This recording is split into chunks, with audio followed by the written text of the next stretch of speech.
put our phones on silent. We put our phones on. We start and then.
The volume was very low.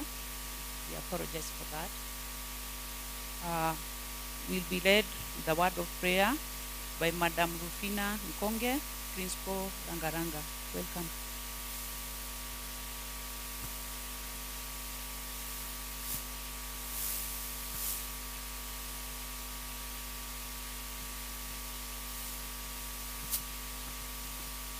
Let's believe and pray.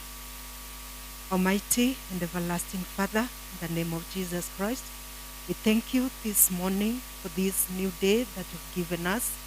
We thank you for your mercies and grace upon our lives. We want to thank you, Father God, for this forum that we have this day. We want to commit it unto your very able hands. Father God, we are here, different stakeholders, Lord, because of our children, because of our nation. We are praying, Jehovah God, even as we sit, oh God, and try to forge a way forward about our children, we are saying, Lord God, it is you that we need. In our schools, we need you, Father, more than ever, because it is you that is able to arrest the minds of our children, Lord, and redirect them in the right direction. And even as we sit, oh God, to try and see ways that we can help them, we are praying for your counsel upon us, each one of us, the facilitators and all the participants. We are praying for your wisdom and guidance, O Lord, because we are saying, Father God, that without you there is nothing we can do. And we want to thank you because you are the Lord God in this nation of Kenya. And blessed is that nation where, Jehovah God, you are their God. You are God in our schools. That even as, Lord, we have the challenges that we have currently, we know you are able to bring it to an end. That's why we are praying that whatever evil and wicked influence on our children, Father God, you will bring it to an end, and that we will have sanity in our schools, sanity in our nation, because we are trusting in you. We thank and love you. This we pray, believing and trusting in Jesus' name. Amen.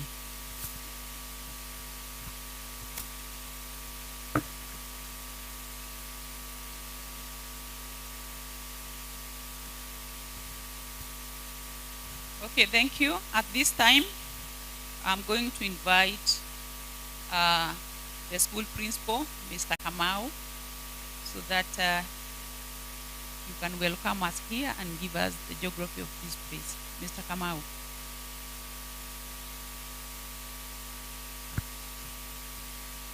Thank you very much. Our Regional Director of Education, our County Director of Education and your deputy,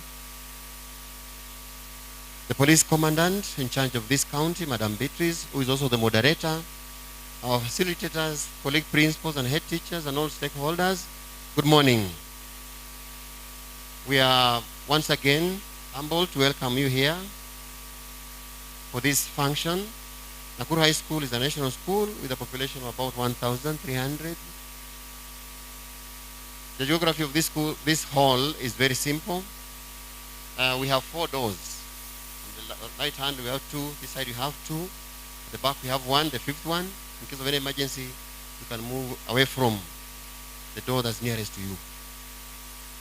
The small rooms for use are at the back. We have 2 on either side. The ladies on my right, the gents on my left. We also have other facilities on the upper side at the back. You can climb the stairs. There are rooms there for your assistance. With us also, I don't know that Madam has arrived, Madam Angel. She has not arrived yet. And we have a sister school here that we are co-hosting you with. That is the girls' school, is also a national school, Nakuru Girls High School. Oh, just you're representing a madam. Thank you. Just raise up and say, just wave your hand. In case you want to ask any question about that school, when you are taking our break, healthy break, you can always ask. Once again, let me welcome you. The training today has come at the right time. We're all experiencing what is happening in our schools. There is a virus. And anybody who wants to come with a solution to kill this virus of banning institutions is most welcome at this time. There might be no one person who has a solution, but we believe out of this meeting will be better. Thank you so much, and God bless you.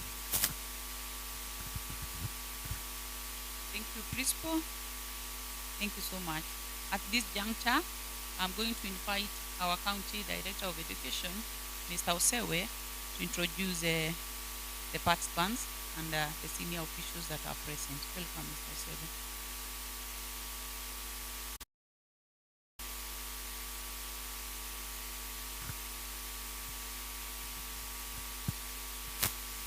Thank you very much, Madam Commander. Our chief guest this morning, the Regional Director of Education in charge of Rift Valley, Mr. Jared Obiero,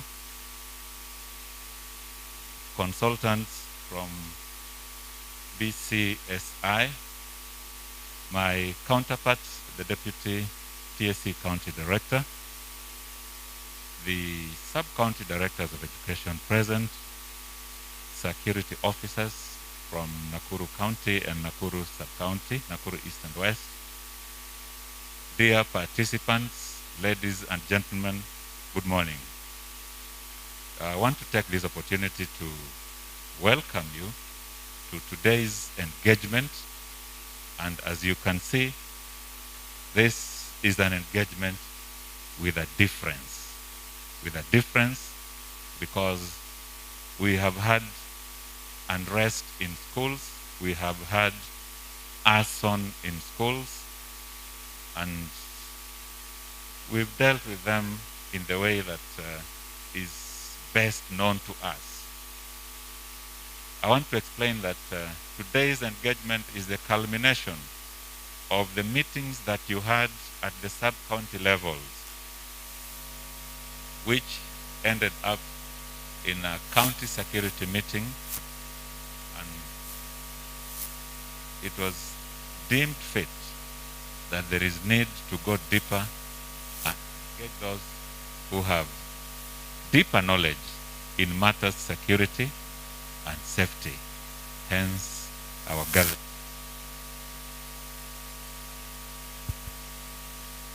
And it's my sincere hope, wish, and prayer that by the end of the day, we shall have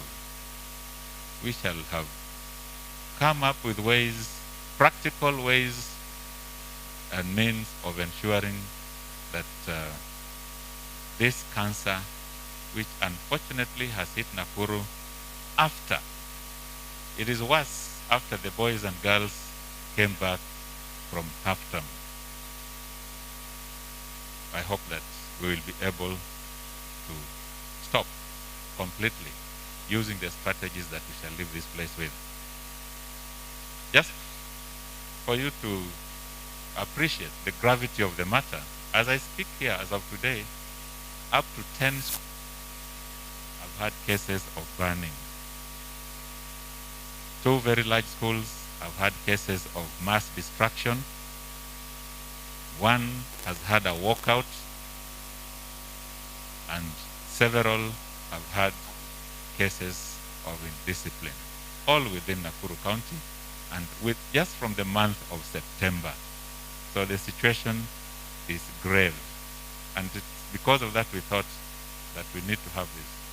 When RD, in front of you are principals and head teachers from public boarding secondary schools in the county, from public large day secondary schools that may have challenges of the kind that we are talking about here. And we also have private boarding secondary schools, and we have other private boarding primary schools, and finally we have public boarding primary schools. 5 categories, and of course, to cap it all, the ladies and gentlemen seated in front, the sub-county directors of education, all drawn from the 10 sub-counties, the 11 sub-counties of Nakuru County, and of course the security officers on my right. These are the people gathered here today. Allow me to make this announcement. Some of you may have walked in and picked your materials and went and sat.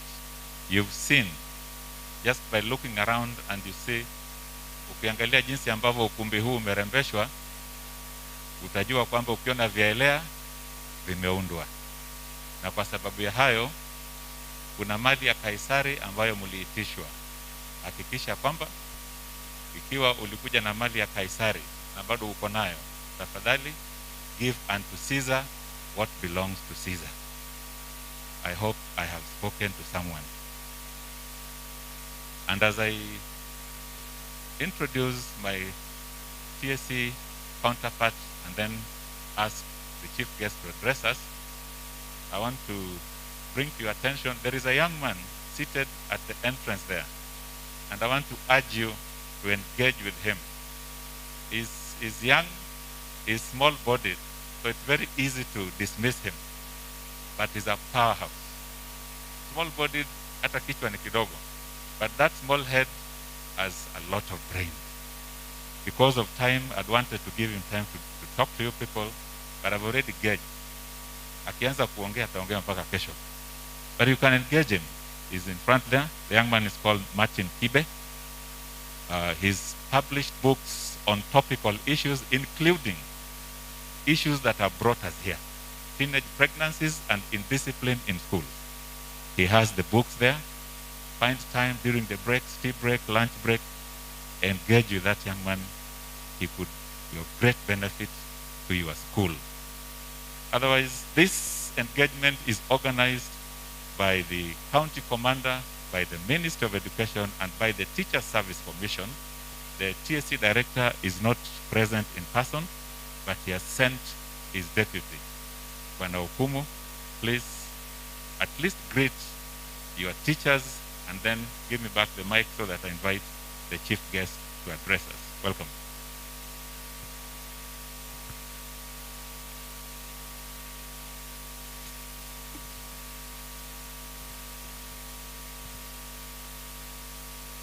To our County Director of Education, Mr. Freddy Kosewe, our chief guest for today, our Regional Director Education, Rift Valley Region, our County Commandant and all other officers, our hosting principal, our colleagues, directors from the 11 sub-counties, the principals, other officers seated, any other invited guests. Good morning. Good morning. I'm humbled to stand before you here to listen and to share with you on the basis of trying to find out how we can go about the various unrests we have experienced in our schools. It's quite sad because at first we thought that there were a lot of work up to the point that the ministry had to give a brief half-term. But we are learning that on the very day some of them came from home and arrived in their respective schools, and by around 8, a dome was burning.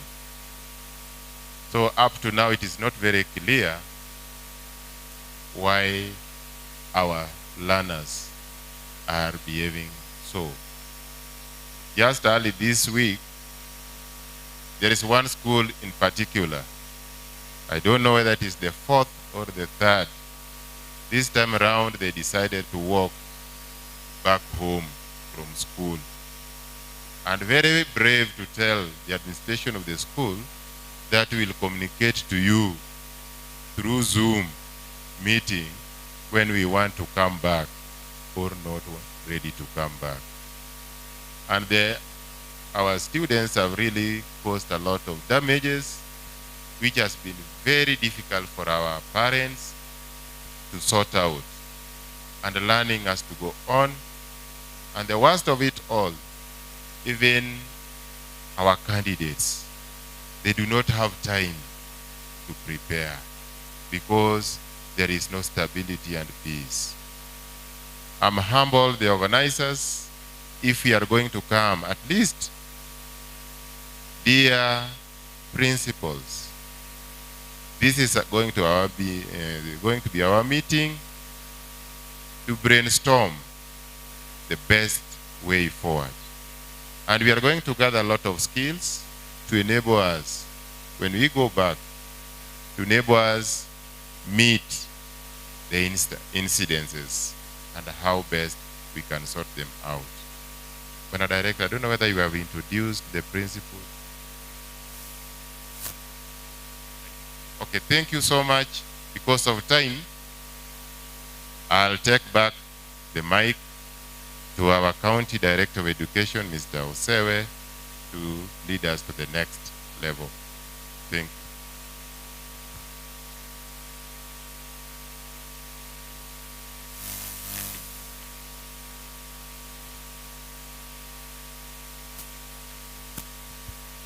So before I invite our chief guest to address us, I did mention, but it's good that you stand up and be seen. I will do introductions not on the basis of the sub-counties because there are 11, that's too many. Instead, I'll use the categories.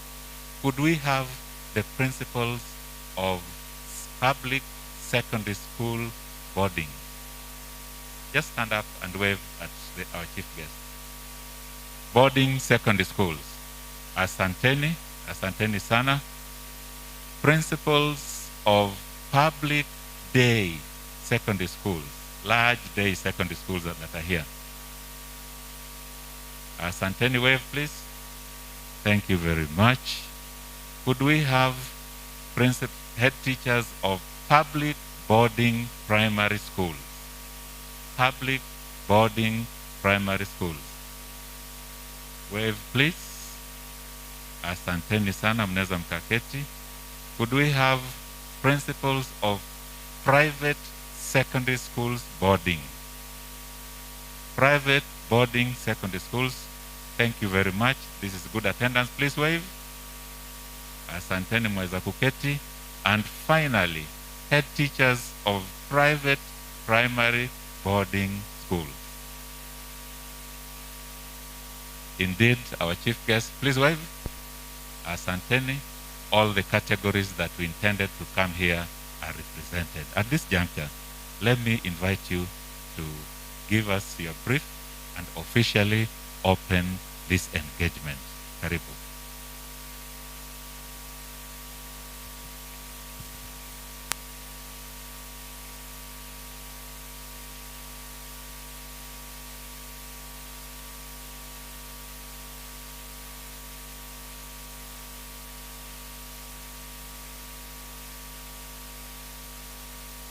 Thank you, our CD, our facilitators, the county commander, and the security team present, the CD and his team, the sub-county directors, our TSC director, and TSC staff,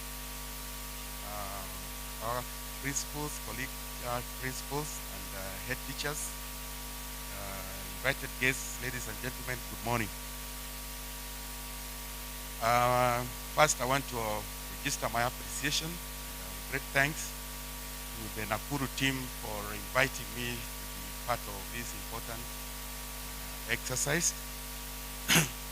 I want to thank the initiative of the county commandant and the CD for coming up with such a very important workshop at this particular moment. I believe that this is the unique one that has taken place in the Republic, if not the first one in Rift Valley. And I also want to appreciate the principals and the head teachers for finding time to come for this exercise. We are all aware of our environment, what is going on, we don't need to be told. But one thing that we must know is that we cannot just sit helplessly and wait for our salvation to come from nowhere. At least we must make one step, we must do something. So I want to thank you for at least finding necessary to start as a step that is going to help us recover our institution and our children. I know some of you are parents. Yesterday I met a few parents from one of the institutions which I think the TSC director was referring to. The parents were very sad.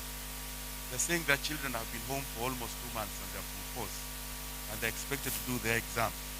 They were literally crying in my office, telling me, Mkubwa, what are you doing? Why are you just so helpless? Why are you appearing like there's nothing you people can do to assist us in this situation? Their children at home are also very sad. Some of them are depressed. So depressed with what is going on. And what I want to tell you, colleagues, is that the CD gave us statistics here. He said around 11 schools. And when I was counting the number of institutions in Nakuru alone, by the way, Nakuru has the largest number of institutions in Rift Valley, 11 in fire. Even if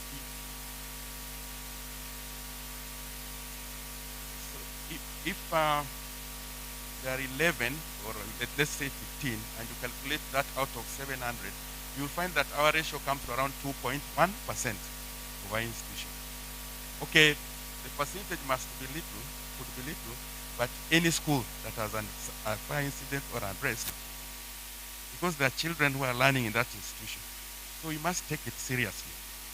As much will say that it's only 2%,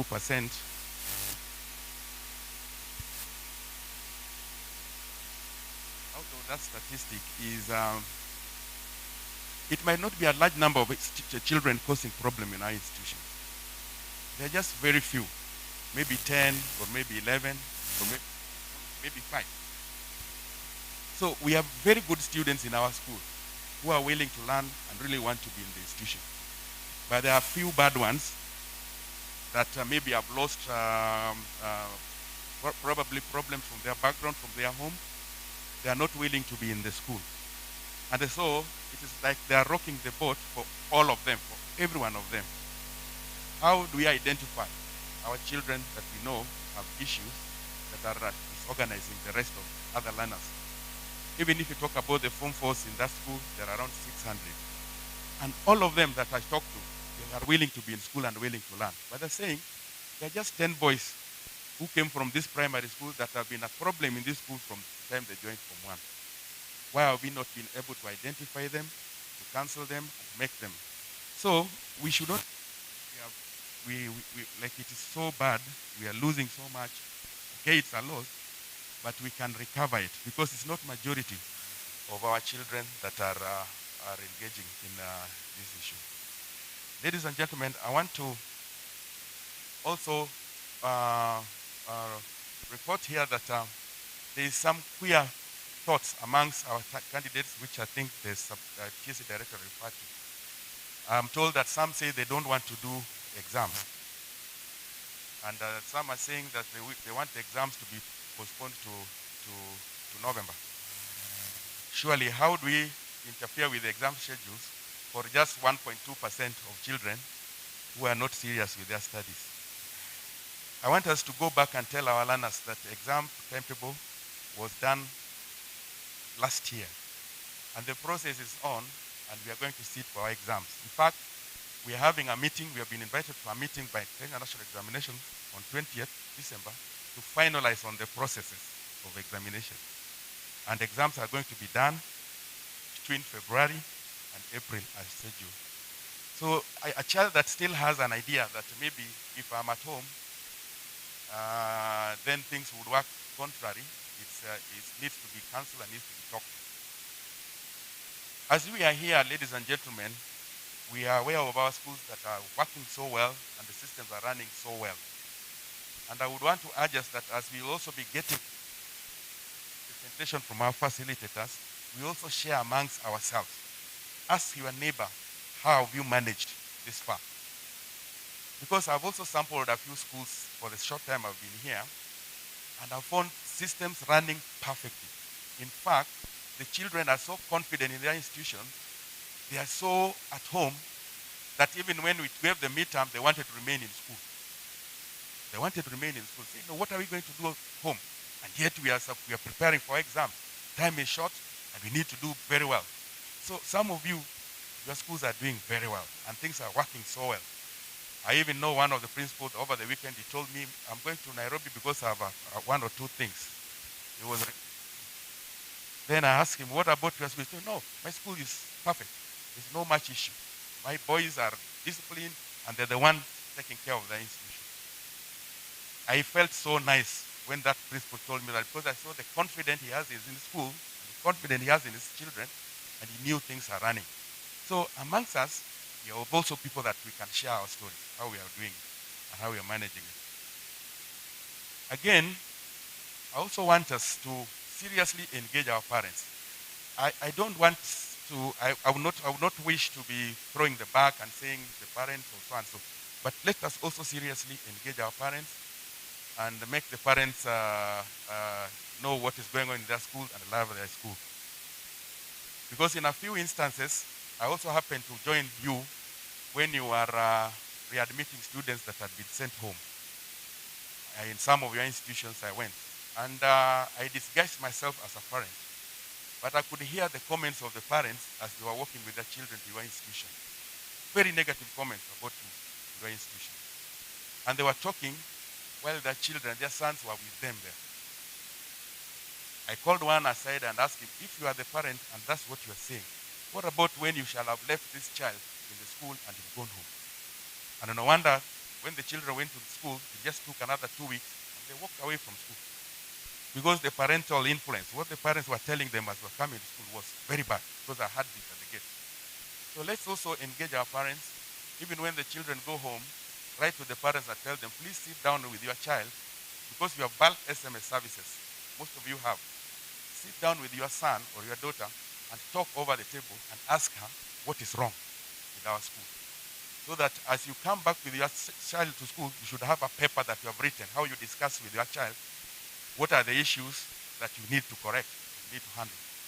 Because otherwise, it's appearing like the parents believe that there's everything wrong in the school as they have been fed by their children, and they have formed the opinion, and they also put that in their children's mind. I want us to join hands together with all our stakeholders and see how we can move forward. Because there are good schools, there are good children, we have very good children who need to learn.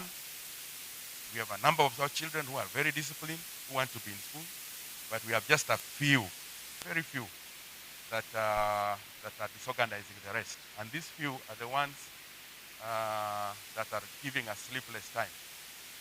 It is said that one rotten potato is enough to spoil a whole bag. Sawa sawa. So I want to thank you for finding time for this. I want to believe that at the end of this workshop, you will have deliverables that will be presented to us that we can use as models for our other counties. And I want to thank you, Madam, for coming up with this. You know, we always run to you when we are in crisis. But now you've come to help us before we go to crisis. May God help you, and thank you for inviting me. And I think I'll also be part of a participant as I learn something. With those so many remarks, allow me to officially declare this important workshop officially open.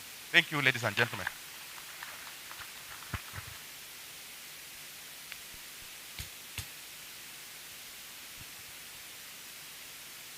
Thank you, Director. Let us appreciate our region director. Thank you so much. We have had time, but I hope we are going to catch up. I want to introduce the team that I have come with. Naomba muweze kusimama.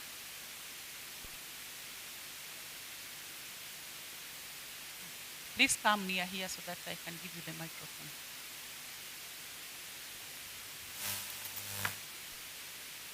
Me being the County Police Commander Nakuru, I've visited several scenes of fire within our schools. So far, we have recorded 10 schools being burned and more than over 25 schools being destroyed. Okay, are we together up to there? So I just sat down and thought, what can we do about it? What are the causes of the fire? Why are the kids burning the schools? Where are they getting that petrol? How is that petrol accessing our schools? And so I talked with the County Director of Education and I gave him this idea. I told him I'm capable of calling some professionals and experts so that we can take you through about security and safety in schools, fire drills, background checks, and such other type topics. And with me here I have the experts. I'm going to give them each a microphone for a second to introduce themselves. Welcome. Thank you, madam. Good morning, members. My name is David Kiboy. I work with insurance as a fraud investigator. I have background in police, 18 years before I retired, early retirement, and director recruitment and certification, Kenya Professional Society of Criminology. Thank you. Good morning, everyone. Yes, my name is Mr. Clinton Laguna Bongo. Mr. Clinton Laguna Bongo is the managing director of a company called Background Check Security and Investigation Limited. By profession, I'm a forensic criminologist and a security consultant. And the part of the things that we do where we are is to train institutions on how to handle matters to do with safety and security. And when this opportunity came, we did not hesitate because this is our country, this is our children, and we want to look at to our future. So thank you very much. Good morning. My name is Edwin Diambo. I'm the director of Matrix Education Solutions, as well as life skills trainer and chess trainer.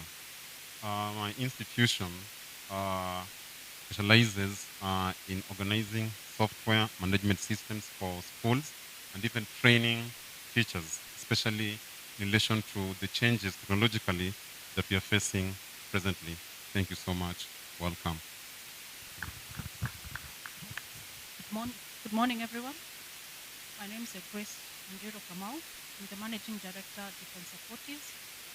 The last 16 years I've been in the private security where I've interacted with some of you because I offer security services like tracking, CCTV, and I am happy to be with you.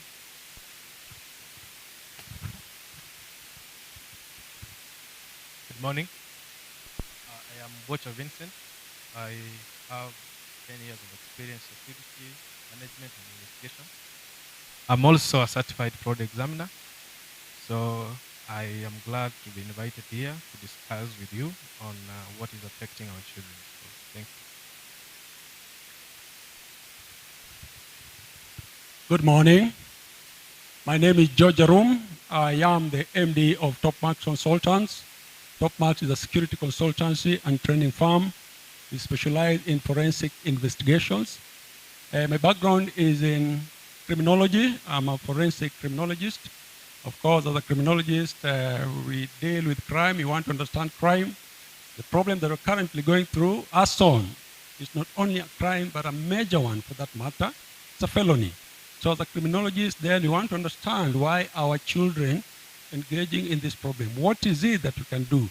So I hope by the end of this day, we'll consult together and put our minds together, and in a small way and in our own way, we'll come up with a solution. Thank you. God bless you. Good morning. My name is Aurelia Wanjiro, and I'm the rapporteur for today's event. Thank you. Thank you. Thank you. Okay. We'll be having several sessions. Session 1 will be review of researches and reports on causes, consequences, and remedies of students' unrest. Session 2 will be background checks and intelligence management. Session 3, after tea break, will be security and safety in our schools. Session 4 will be corporate governance, strategic leadership, and management. After lunch, we have to do the causes of student unrest in a group discussion. And then we go practicals about fire. We'll be taught about fire drills up there. We'll be taught how to put out fires before they spread, various types of fires, and the basic knowledge on fire. So without wasting time, I'm going to invite the first presenter, Mr. Edwin. Edwin, welcome.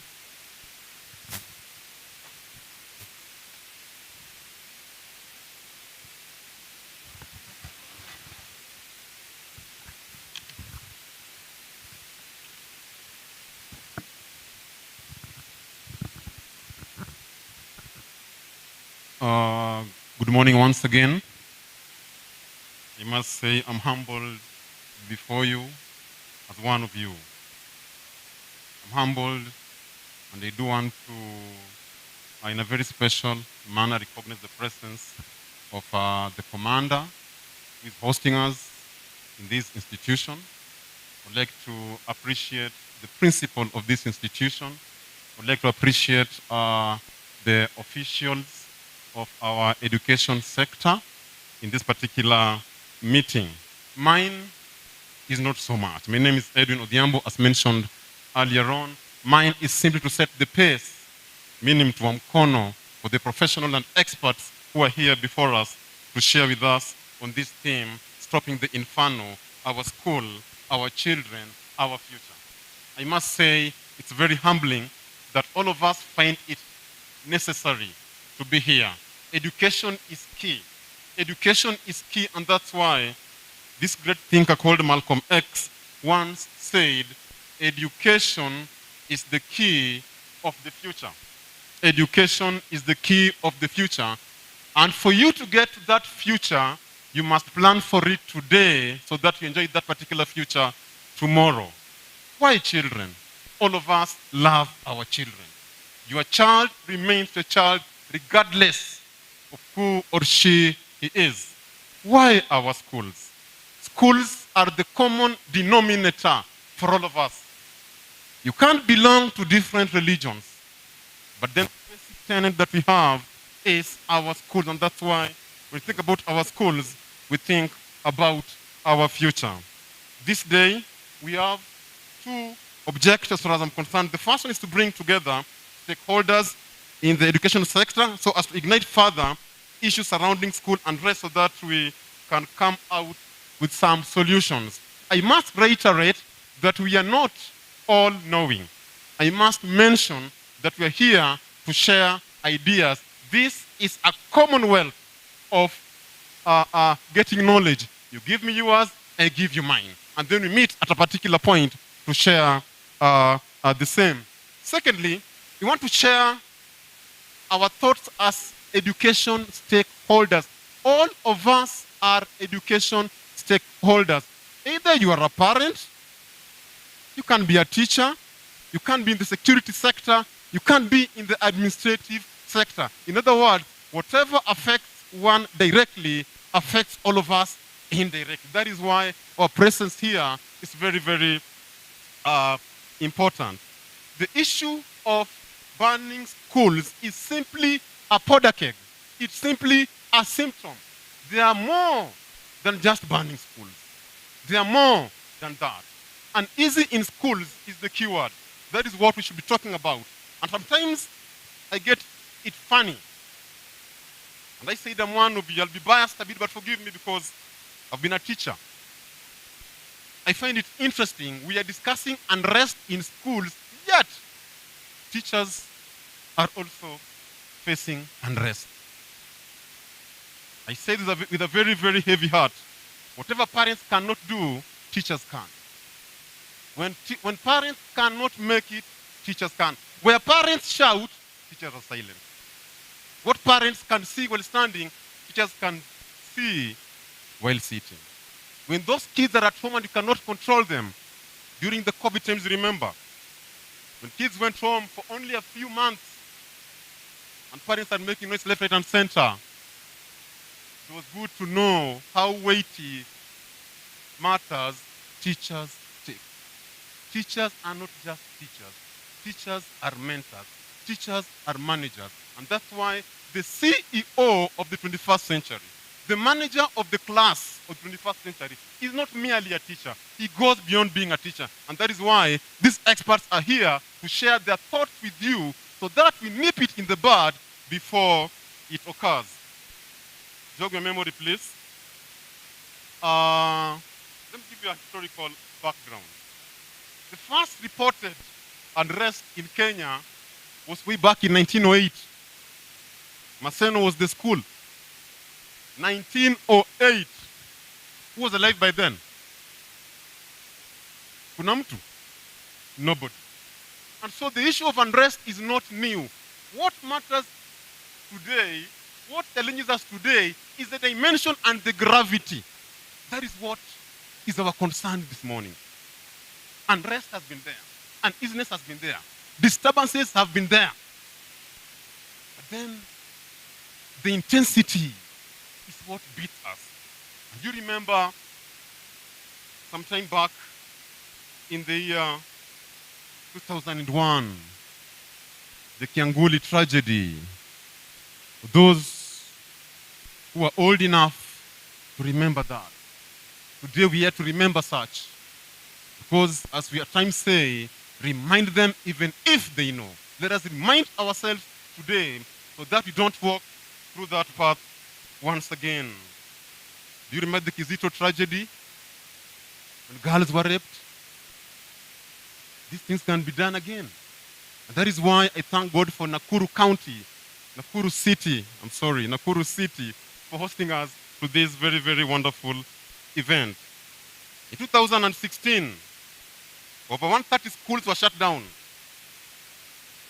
This year alone, over 70. Last month, around 35. As the county director mentioned earlier on, the number might appear insignificant, but a life counts. One life counts. Among the Americans, they'd rather take even 1 million soldiers to just save one. Students' lives matter. And that is why we are here. Previously, we have had commissions. Several commissions. The Kuwait Commission has been there. Ominde 1965 was there. We have had presidential commissions on students, and that's why we must put this very, very clearly. We are not here to reinvent the wheel, no. We are here to remind ourselves, to ignite it more, to tell us what else can we do more than that was done before. The policies are there. Are we implementing them? And so today, we'll ask ourselves very, very uncomfortable questions, very, very tough questions. We look at ourselves within and without as we challenge ourselves on this particular very, very significant issue. What are the causes of student unrest? They are myriad and you know them. I'll share a few of them with you, but in the afternoon, you also share whatever you have with us. We don't have the monopoly of knowledge. Ours here is just to share with you. You get something from you, you get something from us, and then you go on as a team. Now, we have internal causes. Within our schools, we have issues. That's why I say at times we must look at ourselves even inwardly as our eyes are set outwardly. The issue of infrastructure is a big issue.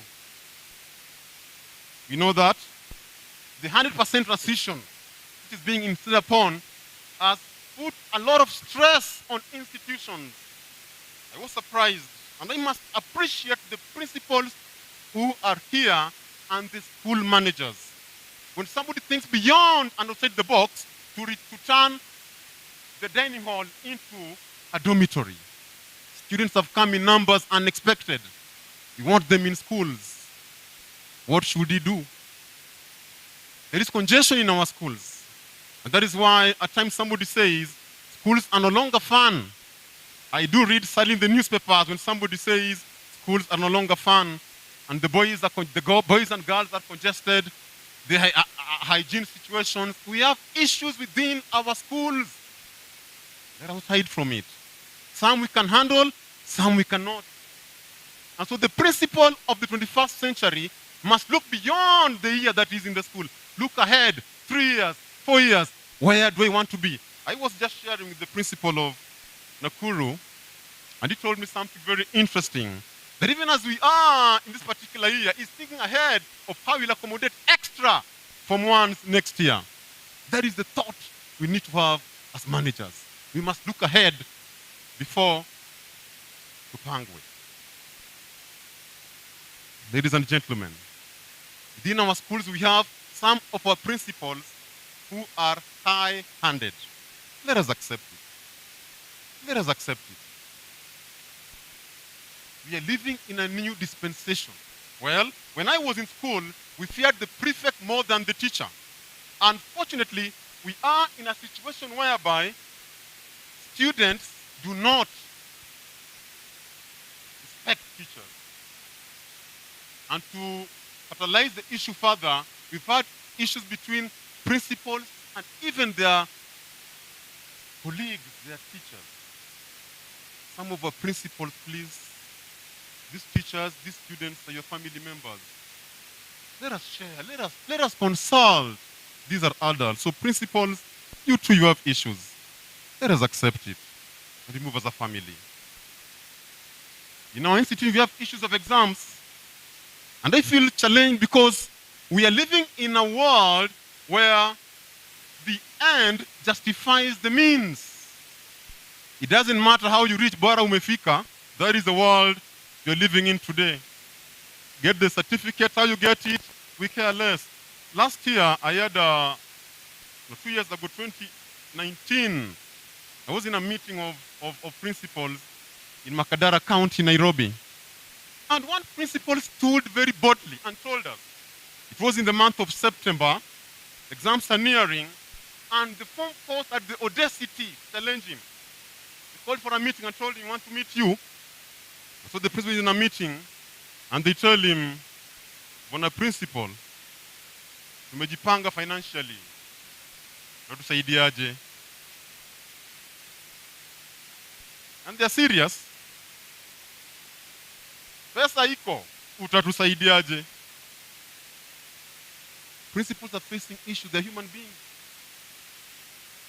And so on that particular day, the math teacher went to class and he gives particular questions for revision, and one of the boys stands up and tells him, "Teacher, I hope you iko next week.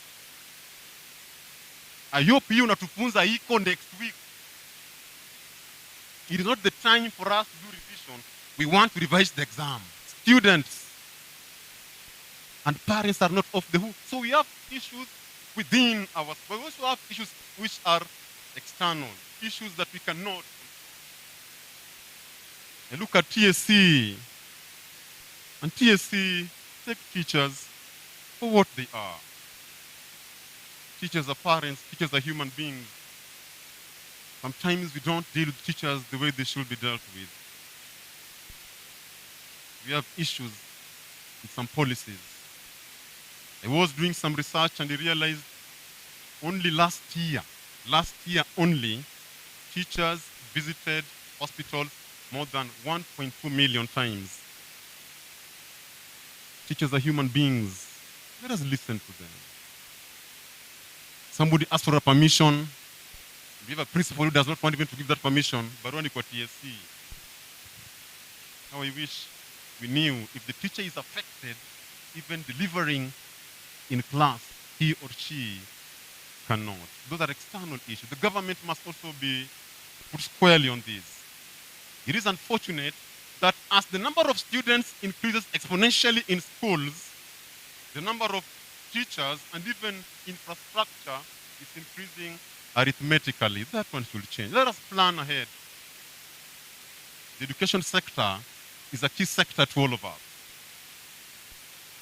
Currently, I look at technology and where we are in terms of administration of schools. Students today are technologically savvy. They know it before you know it. And that is why we must be ahead of them.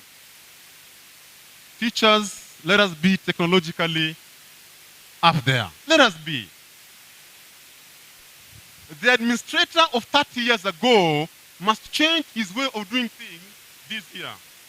You heard it, I believe. A student was caught doing the wrong one. And so when this teacher confronts him, takes him to the principal, pigia daddy. That was the response. Pigia daddy. Nikuza pigia daddy. How do we handle such students? Expulsion is no longer the word. Though you know we do suspend them indefinitely. Let us be in tandem with the current state of events. But we have consequences as well. I said, I won't say so much. I'll share a bit. You too will share with us because of among other factors. We have consequences. We have financial consequences. When people destroy schools, and the principal through the public works tells parents, this is your bill, and you say, no, we can't pay it. Okay, you can't pay it. Who will shoulder the bill? These are your children. These are our children. Financial consequences. We have long-term consequences. We have issues with students who go home and never come back. Girls getting expectant, never come back. Issues of syllabus coverage. We have consequences. The Ministry of Education is trying so much to cover work that should be done in a year, in a few months, and then you cheat yourself that you've covered the syllabus. No, covering and finishing are two different things. You only finish the syllabus, but you have to cover it. When the Education Act put it that this should be done gradually, there was a reason for it. So people are under pressure, and it beats me. When you only think of students as under pressure, what about teachers?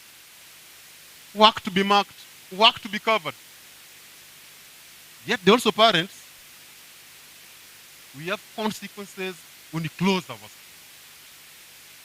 Serious consequences. You also have the issue of stigma. Yes, and that remains, that your school ilichomwa, ilifungwa, and all that. School closure has consequences. Some think that teachers go home to relax. No, because you must cover this one at the end of the day. Consequences. Emotional consequences.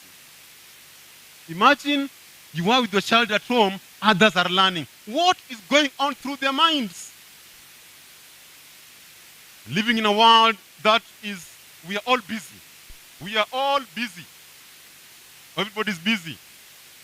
So you leave your kid at home, you don't know what he or she's doing. You close for 3 weeks. Even at work, you are just uneasy, restless as a parent as well. We close today, we open tomorrow. Parents are complaining, they've done shopping, wamechoka. Issues. But where do we go from here? As I come to a close, where do we go from here? Where do we go from here? We must look at ourselves inwardly.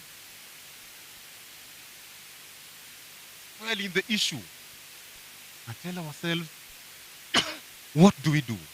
I admire what we've just been told here. Share with other principles. Share with your colleagues, because whatever affects one affects all. Don't think you are off the hook. You may be off the hook today, but tomorrow it might be you. Let us share information. Don't rejoice in the failure, in the fall of another one. We are a team. We either stick together or hang apart. That is the word. The remedies are there. Our parents, let us engage them. It's tough to be a teacher in the 21st century. I repeat that, it's tough. It's tough when you have a kabambe and your student has a phone worth 40,000 at home. It's tough. It's tough when somebody bites you in the sitting room with the child. Yet, this teacher should be imparting knowledge to this child. So sad. But that is what we are as teachers. I say severally, teachers don't want appreciation. They don't. They don't need any praise. They don't. All they want is respect. And the job will be done. Respect teachers for what they are. Respect them. They are sick, they'll go to class. They are stressed, they'll go to class. Respect them.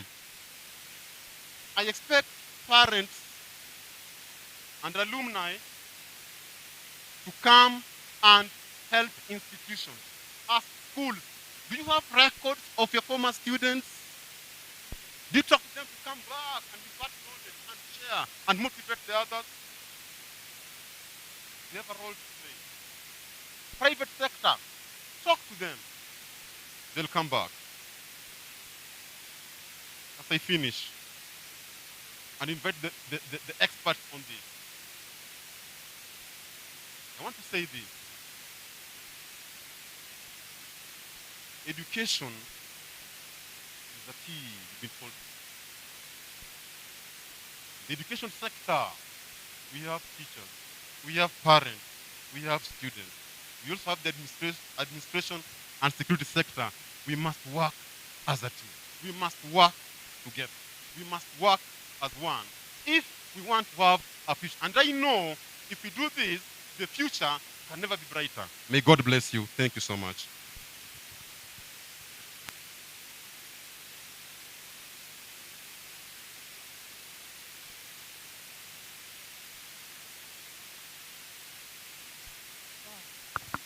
Wow, wow. Thank you so much. Thank you so much, Edwin. That was powerful. That was powerful. And what we have been able to gather is we are all together in this. We are all together in this. And as I stand here, I'm actually now not standing as a service provider, but I'm standing as a parent. And Edwin has impacted something in me, and I'm asking myself, as a parent, what role am I playing? Am I leaving 80% to the teachers? Because as a parent, I have the responsibility to instill value to my children. And that is where respect comes in. Because if there's no respect for you, teachers, then we are done. And again, as he has clearly said, we are all together in this. Should our government, even as they come up with these programs, should they involve the stakeholders? I believe they should. So, and as I go on, and with the experience I've had in the field, when we principals or the administration is recruiting or vetting, how do you go about it? When a child is transferred from one corner to another, do you do your background checks? When you're recruiting your staff, subordinate staff, do you do your background checks? And that is why I would join in and ask our expert, Mr. Clinton Ombogo Lagoon, who is the managing director for background checks, to take us through that, so that we may be able to know where do we miss the link. Thank you so much. Thank you, Madam.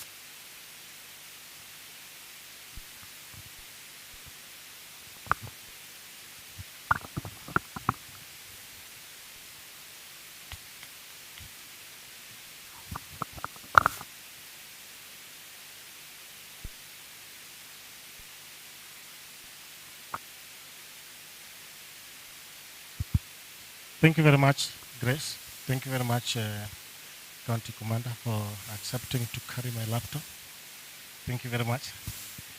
They've said my name and I introduced myself earlier, so we may not want to go back there. But my name again is Clinton Lagoon Obongo, the Managing Director, Background Check, Security and Investigation Limited. Yes, I'm here to take you on topic.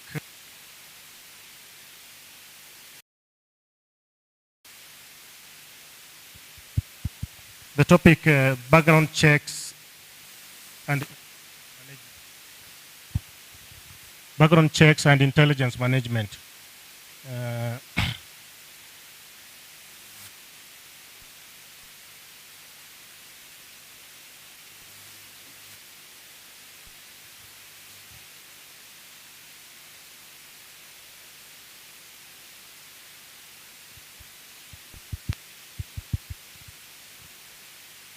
Can you now get me?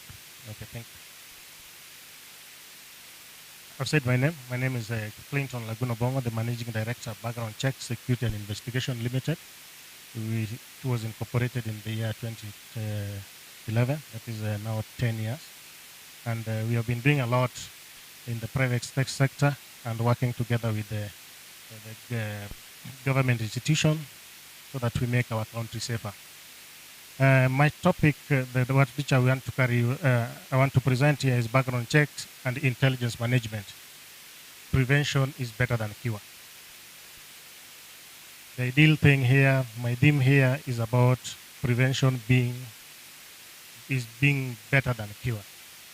If we prevent, we will not be using money to build dormitories. We will not be using money to build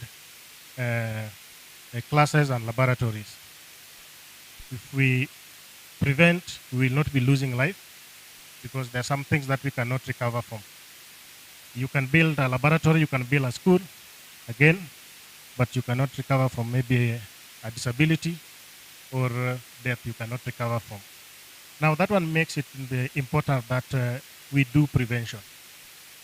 And a better way to do prevention is to do background checks and to conduct intelligence. You may wonder why the governments all over the world have various departments within security. You may wonder why we have the DCI. You wonder why there's again the NSIS. You may wonder also why at the same time there's the general duty. All of them performing various roles.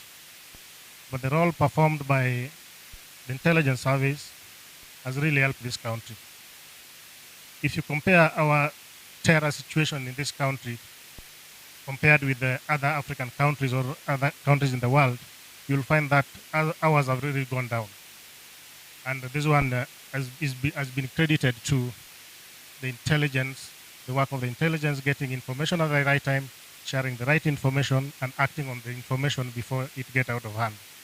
And that is why I also believe that even the situation we have in this country in regards to unrest in school is not very bad.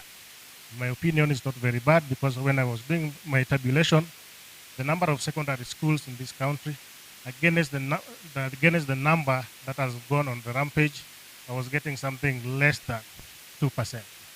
Why? Because there are head teachers somewhere, there's a government somewhere who is collaborating with each other, and they are providing the right information and are doing their work.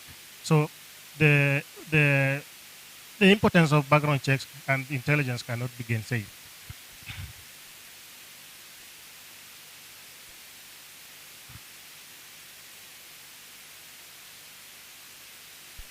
Now, what is intelligence? I think we need to just define this so that to benefit members who are here, so that we may know how to move forward. Now, intelligence basically is a systematic way of collecting and analyzing information. I may go outside there, then I come back and say that I've seen a car in red and I think those guys are terrorists. I may give that information, and that information can be misused, and people can believe it and may destroy rather than build. The intelligence information that we are talking about is a systematic one, organized one, and is analyzed so that it is looked at from the point of does it has the benefit of giving us the right information. The idea behind it is that we want to prevent our property from being destroyed. We want to protect our people. We want to protect our children. We want to protect teachers and even our clients. And how can intelligence work within the school setup? Looking at the causes of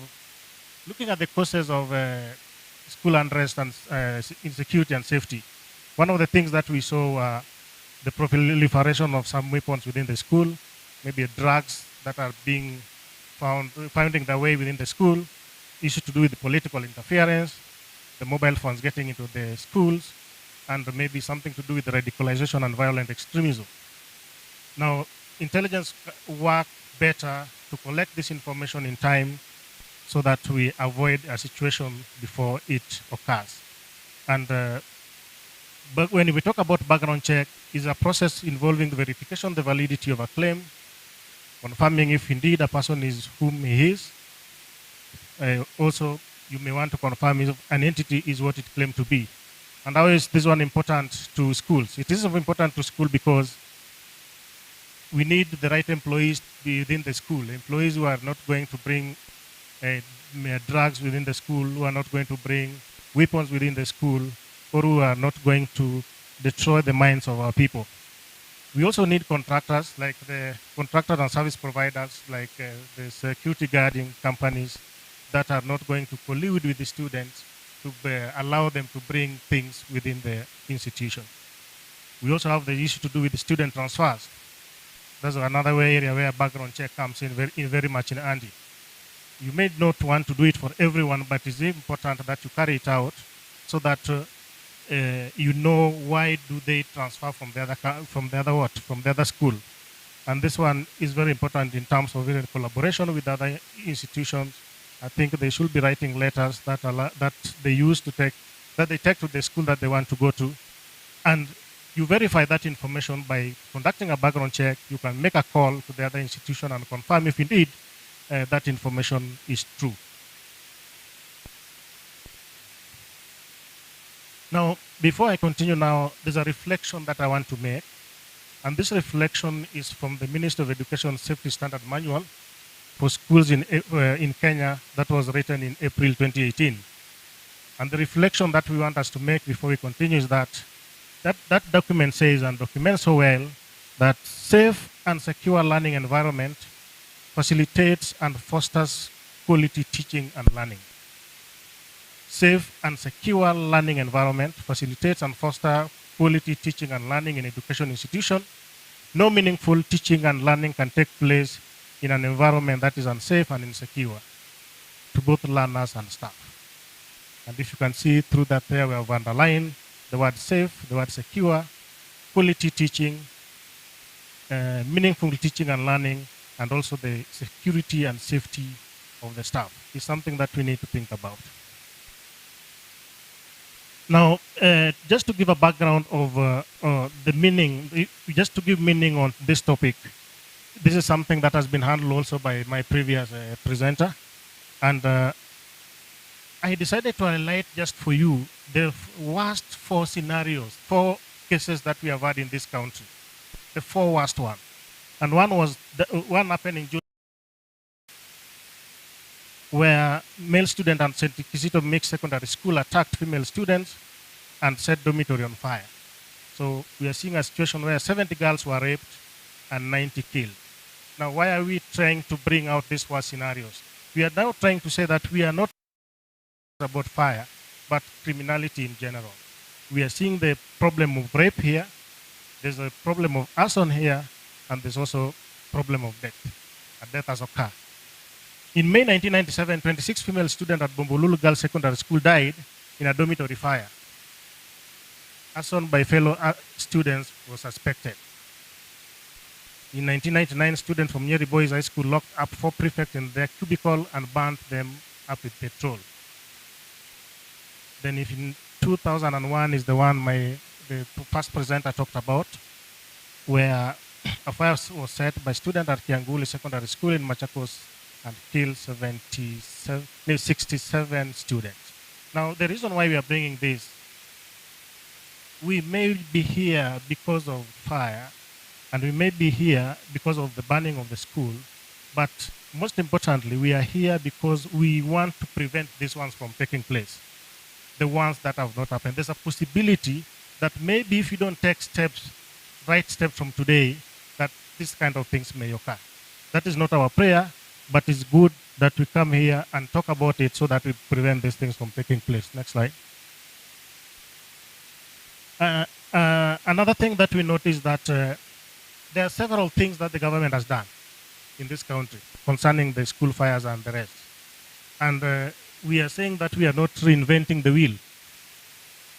We have everything if we decide to check. Several reports have been done, several commissions have been set, and as you can see there, we have the Gachadi report of 1976, we have Kamunga report of 1991, we have Dr. Lawrence Agini Committee or Task Force, we have Nicodemus Krima Commission, we have PM Macharia Committee of 1992-2000, And if you continue, you'll see the Dr. Naomi Wangai Committee Task Force, David Koech Committee Task Force, all these task forces, the commissions that have been formed, that had been formed before, they have listed the problem that we have with the schools. And I may want to call upon you to just go back and check them. And after checking, you will come back to one conclusion, that we are lacking just one thing. What we are lacking is basically implementation of this document. The moment we'll sit down and look at this document, you may not even want to come to a setup like this, because you know that they will be telling you what you know. So as we go forward, that is something that we should be thinking about. Now, addressing possession, if you can go to we want to address possession through background checks and intelligence gathering. How do we do this? One of the things that have been cited in all the reports that have been done is lack of proper security. Lack of proper security. If you look at all those commissions that have taken place, the task force, that there's lack of proper security. By the way, I do agree, because at the end of the day, everybody can plan and do whatever they are doing, but if they cannot penetrate our school, if they cannot be able to bring fuel in our school, if somebody can be able to be somewhere to identify them, then it cannot take place, however the planning. So how does that background check and intelligence come here? Background check come here in hand in terms of hiring in people, right, private security providers. We need to have the right private security provider at our gates to man our facilities. If you do proper background check on these companies, then you'll be able to hire the right one. Most of us sometimes don't take time to look at their profiles, where they are, if they are properly registered, if they have the capacity to actually do these things. Last year we did 20 background checks for companies, 20 for schools, and the report that we got was not very welcoming. You find institutions, some institutions that are not properly registered, they don't have officers, they don't have the capacity to do this job, they cannot pay their guards well, and you find that they are not able to perform. Poor working relationship between school managers, local security agencies, and local communities. This poor working relationship negate what we call intelligence sharing. If we are not friendly, if we cannot talk to Madam Beatrice, for example, if you cannot talk to our other stakeholders in education, if you cannot talk to the school next door, you are competing, then how can you get information from your friends? And if you look at we distributed the program with you there. If you check at break time there's something we have put there, break time. Then we say that at the same time when we are going for the break time, we are going to have a session where you can actually share information, you can actually share contact, so that whenever there is something to discuss together, you can actually do that. Another thing is unregulated transfer and discipline students to other schools. This is an area of background check and an area of intelligence. Please, we have said it earlier, before you get a student from another school, know why he left that school and get the right information there. Drugs and substance abuse, that is an issue of intelligence. You can use the prefecture system, you can use the teacher system, you can use other information from other stakeholders to know how this thing get here. There's also the issue of demotivated subordinate staff due to unfavorable terms of employment. Tribalism is to do with the poor working conditions. This is an area that should be looked at well. If you have a demotivated staff, especially the non-teaching staff, then these are the people who can get back to the school by allowing things that should not be allowed within the school. So it's normally important that when employing the subordinate, the staff or other employees, please conduct a serious background check for that. The next slide. There's the issue to do with the political interference in management of school by members of the political class. This is an area that you can collaborate with law enforcement so that you get information, and that information can be used. The issue of peer pressure, is exam leakage, as we have been told by the other presenter, that this is a part of the things that bring up the unrest within the school. The harsh punishment is talked about, lack of guidance and counseling. Now, before I continue, I wanted just to mention that I was listening when the regional director of education Rift Valley was addressing us.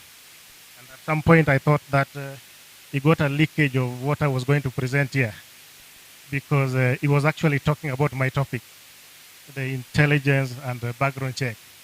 And to know that I was following you and to probably prove that you could have stolen my presentation, you mentioned 4 things that I want just to repeat to them, because it captured the area that I wanted to present about. He asked a question: how do we identify boys or students who are doing this? Because only a few of them are the one doing it, and majority of them don't want even to go home. They want to continue studying. That is an area of intelligence collection. You can use the prefecture system or the staff or other things, other people, to know how these things work, so that we concentrate. We do not close school, as he was asking here. That there's a school that a few students wanted not to do exam. Then he said that according to her, those were 0.1%.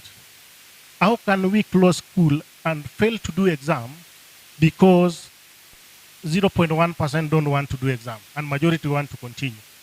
That is an area that you can look at, so that we deal with the few that are causing problem within the institution in a proper way. And I don't think he said that we set them away from school, but there's a way you can handle it in a better way. Number 3, something that he said very well, and I think this one he also picked from my presentation, is that there are very many secondary schools that have never suffered this particular problem. Very many, and only a few have suffered this thing. So the regional director was asking and saying that ask your neighbor how you have done and maintain it.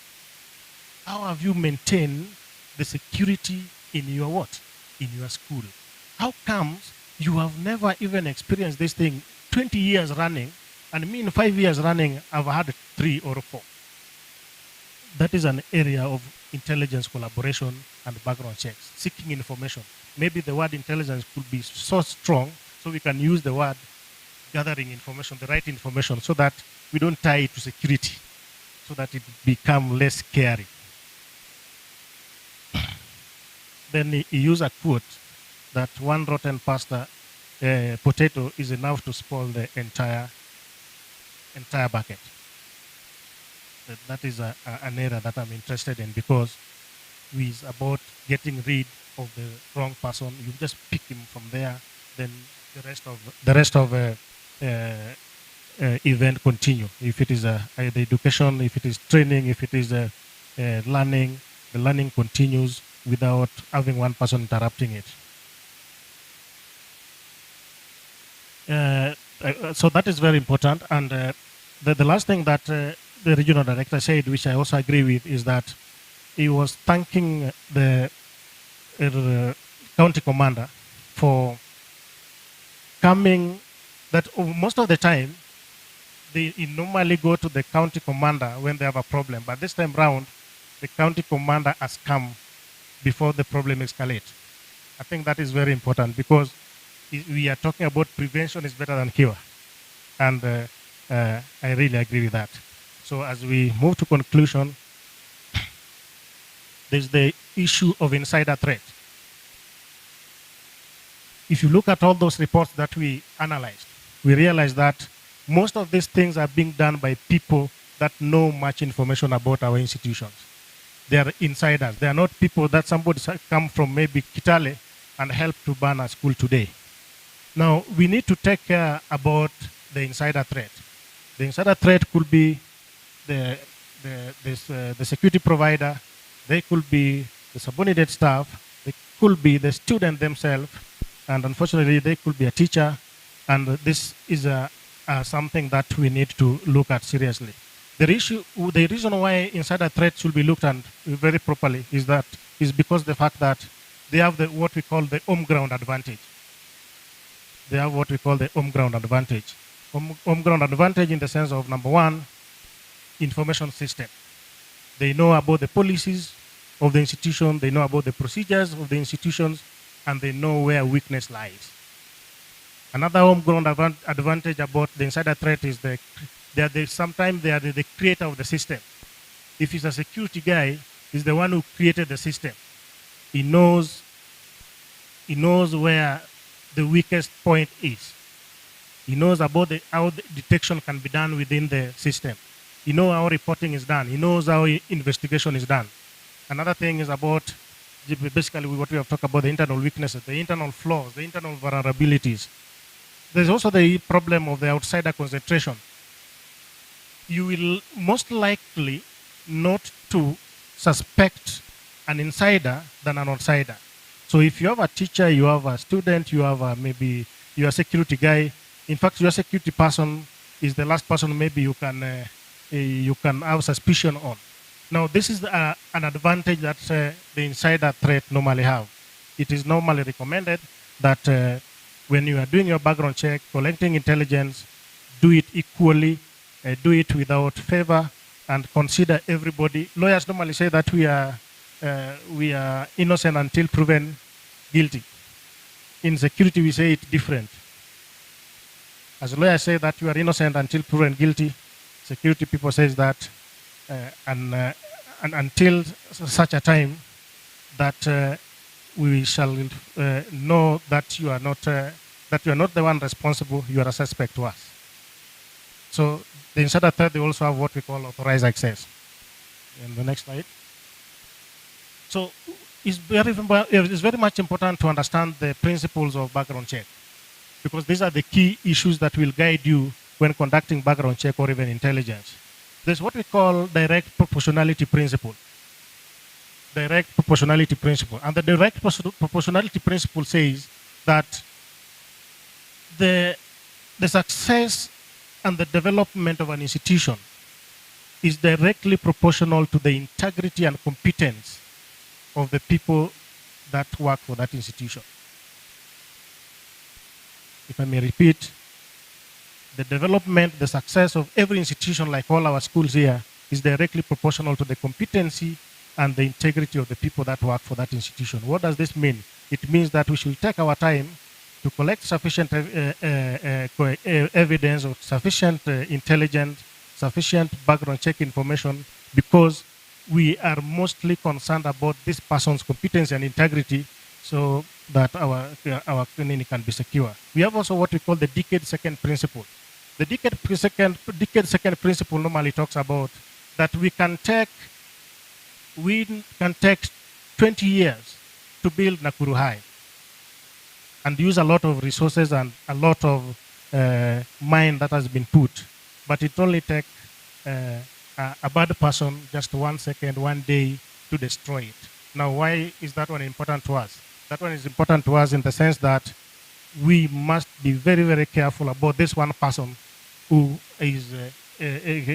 may come to us, to come to destroy what we have developed. Technology man principle. Normally you find that some schools say, or some institutions say, that we have enough technology. We have employed the best ICT system, and we don't need to do background check or intelligence against people so that we know who they are, because our technology is what? Is superb. So we call that one technology man principle. What we normally say around here is that however much you use technology, however much you spend on technology, if you don't have the right person, because it is the man who is going to do what? To manage technology. If you compromise, if the person who is running technology is compromised, then your 1 billion technology has been compromised. So we must take interest on what? On this particular person. Whether it's a student, whether it's a teaching staff or a non-teaching staff. Prevention is better than cure. That is our theme. As I conclude, I think so. I think I have just less than 10 minutes. Background checks and intelligence. Dismantling crime from the roots. I think this one is going to form the jinx of this presentation. I want you to know today that for a crime to take place, there must be 3 things.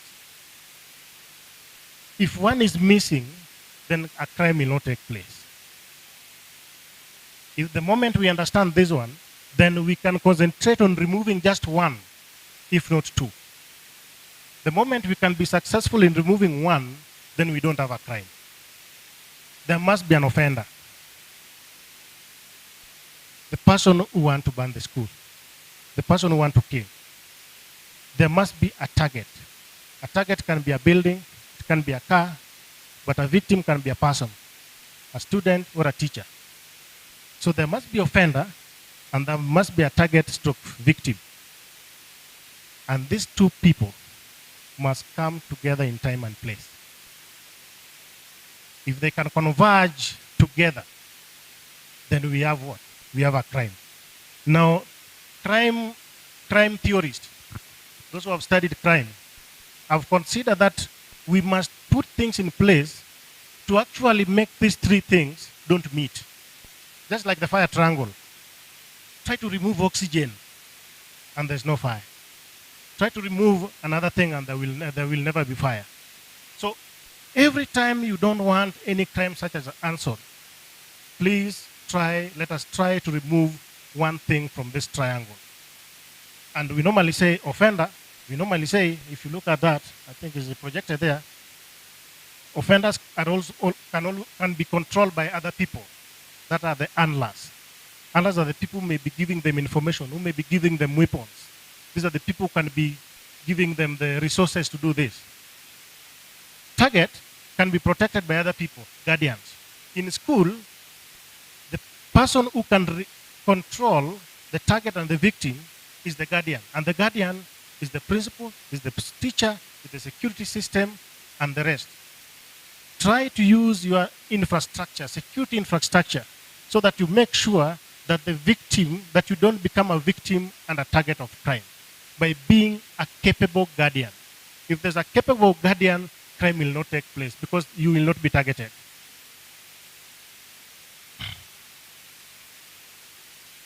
Place can be protected by people. And when we say that place can be protected by people, we are talking about also issues to do with the policies, procedures, the standard operational procedures, and things like that.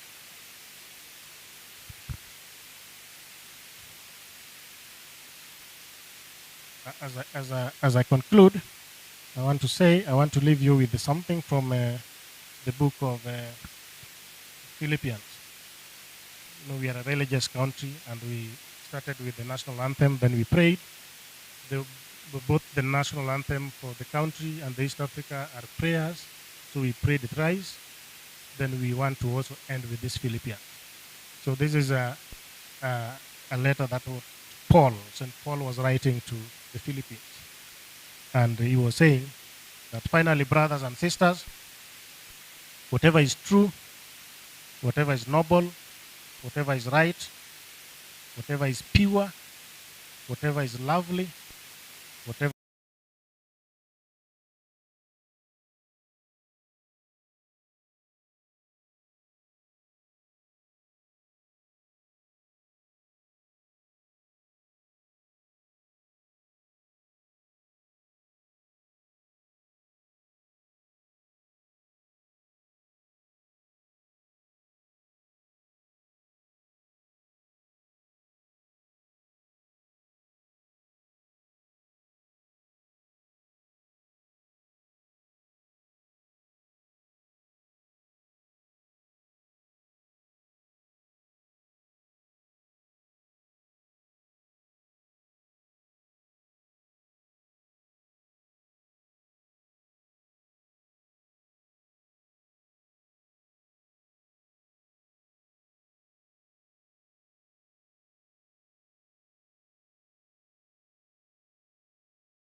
because of time, on what you're going to learn from my presentation, which is my objective.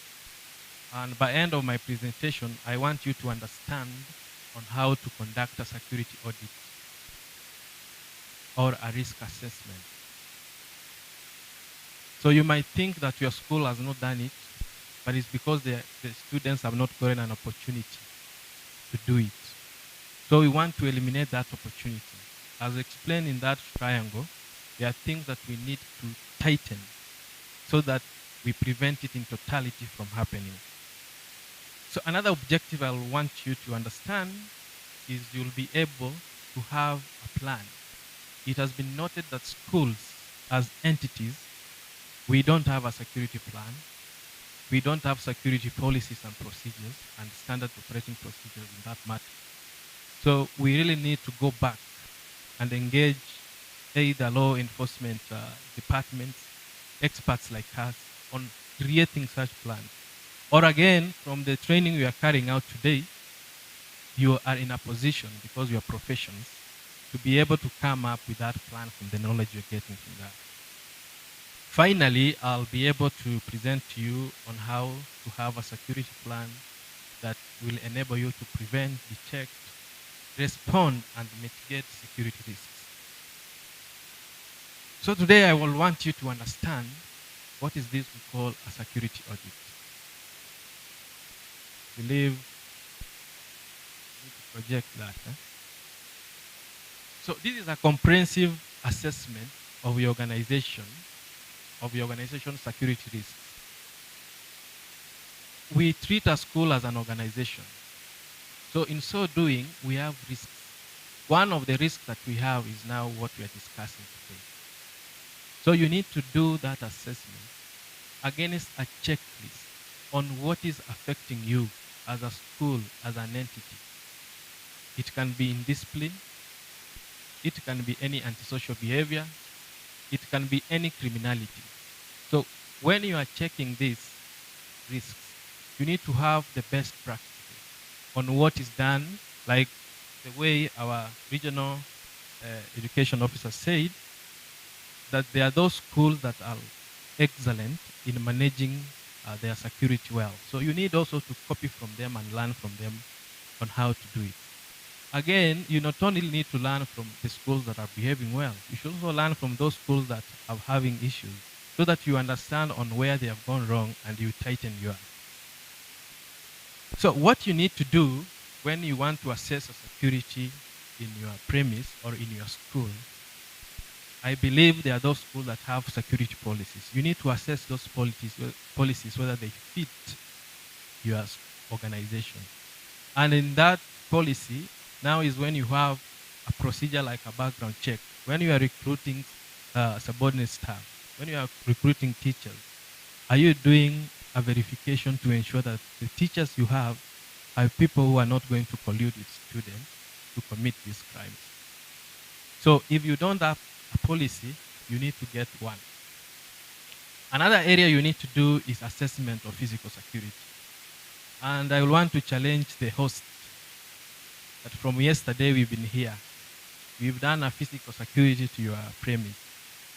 And maybe when we'll talk behind the scenes, we'll tell you the things we have seen you are doing right and the things that you need to improve. And when I say physical security, you might find even people have come here pretending to be principals. And here we have a composition of security experts, law enforcement officers, principals, and maybe we have a terrorist in our midst. You never know. So we need to conduct searches from the gate. You need to have access controls that can be able to detect any intruder who might come for a different reason. Because again, we might think that it is our students, but again, we might have outsiders who also have an interest in that school. So another area that you need to assess is on emergency response assessment. Now that you've tightened your security, what are the strategies you have in place to enable you when you have a crisis, either evacuating students or any other people who are within your entity or premise? Do you have emergency exits? Do Do you have firefighting procedures or systems? Do you have any other controls that will help you quickly mitigate maybe if it was fire? Are you well connected, or do you have contacts of the fire departments? Do you have contacts for the police, for enforcement, if there is that need? Another one is on access control. Access control is the control you have on who enters and who gets out of your premise. One of the things that we have noticed from our students is some of them, they have developed a lot of techniques. You allow them with perfumes. Those are some of the tools they use when they want to burn their dormitories. We allow them to come in with, especially ladies, they use a lot of cosmetics, and they know that some of these cosmetics will help them in burning or lighting fire. So we need really, when, for example, we have seen a gap, especially when we had half term. When they came back, that is when we have seen a lot of issues. So it means they went and came with tools that facilitated them to conduct their criminality in a very effective way. Another thing is employee security assessment. That is what my brother who has left us talked about. The systems in terms of who are you letting in as an employee. We know TAC can do a verification, which is only professional. But you have to go ahead as a head of school or as a principal of the school to ensure that the teachers you have, they are teachers that have good morals. If you look at issues to do with sexual harassment, you might find some of our colleagues, teachers, also in those lists. Some of them were suspended. So, and I know you can confirm that. So very quickly, I don't want to go into detail on what you should look at because we'll share this. So what I'll urge you as our principals, please, if you don't have what we call a security policy, go and develop one. A security policy is just a guideline that will enable all stakeholders on access control, on emergency response, on physical security. And physical security includes technological systems, electric fences, monitoring CCTV for 24 hours. The document also should explain on how, should there be an emergency, how you are going to deal with that emergency. And quickly, in your security plan, you should also learn and also have a mindset that you will have new threats. Today we are talking about fire. Tomorrow, you don't know what you're talking about.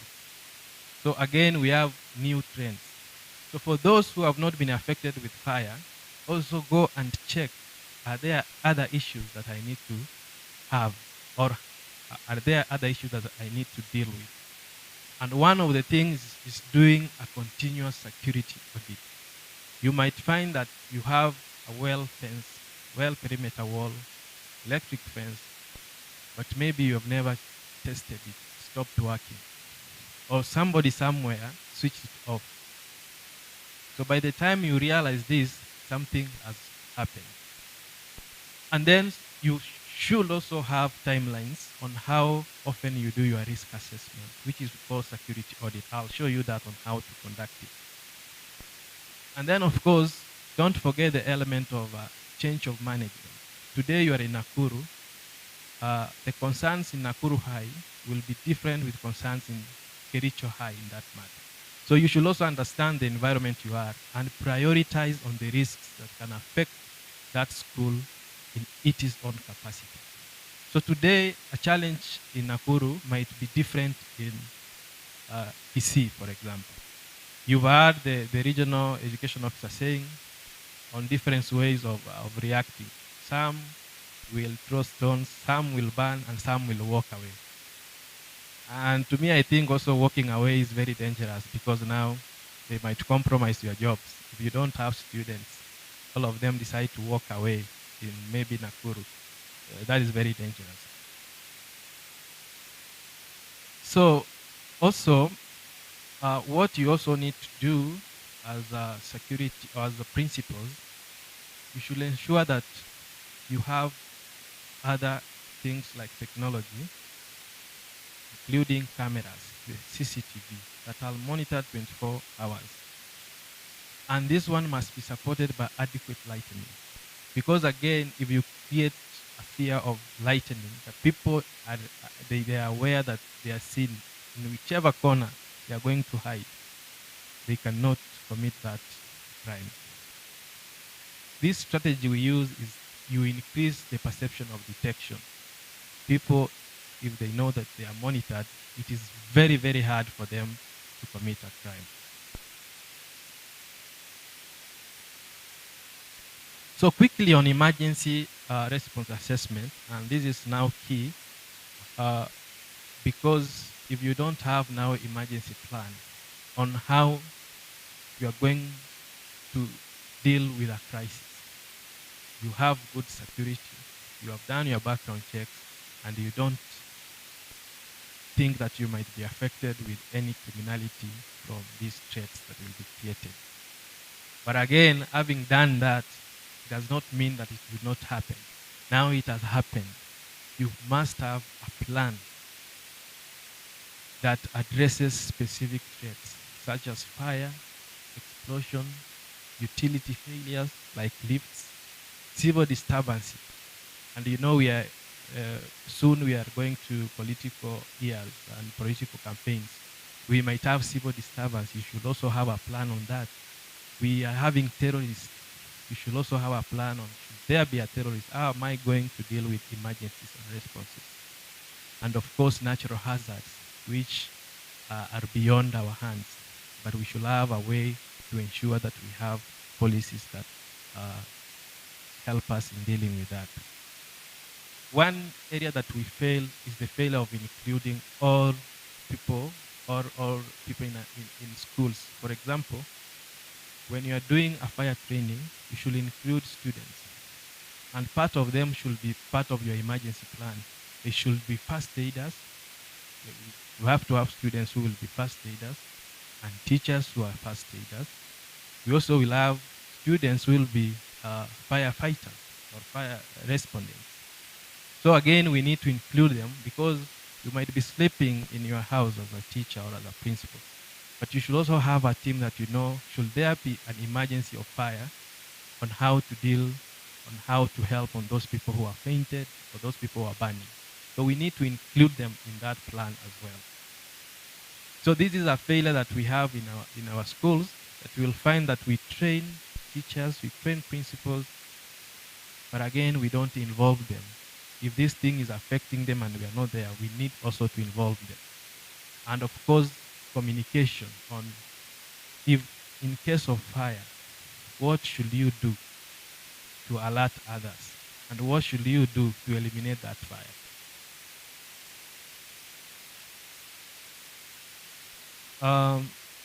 I'll also base my discussion today on access control. Access control is a way of enabling people to enter or get out of your facility. And your facility is a school. So when you are doing or developing an access control policy, you should look at these areas when you are doing orientation of your new students. You should teach them on security. You should tell them your security plan, your do's and don'ts in terms of security. You should also try to shed light on fire safety at school when you are doing orientation. You should also train them on emergency and evacuation. That should be part of the orientation. And then do what we do, we deals with drug abuse, which is on drug policy. And then of course, zero tolerance on school violence and policy. Of course, confidentiality. Confidentiality now is what you need to tell them, that even if you see a vulnerable area within our premise, it is not good to share it with outsiders who might use it to affect us. Finally, on that area, you need to come up with a specific security plan. which will enable you and which will help you to archive your policies and the goals you want to achieve so that your institution is out of danger. Danger can be out of theft, can be losses or assault. So this plan or a security plan is just a single document that will incorporate all your policies, whether it's drug policy, whether it's fire policy, whether it's the emergency policy. And what we want to urge you, you should have a specific policy that supports security plan. And this one can be done with these experts. It can be done with the law enforcement officers. Therefore, an effective policy provide a clear means of establishing behavior expectations and cover a spectrum from directive to operating standard procedure. So this is what I leave to you, that once we've trained you, go back, and if you have that security plan or a written security plan, improve it from where it is. And if you don't have one, have arrangement of establishing one.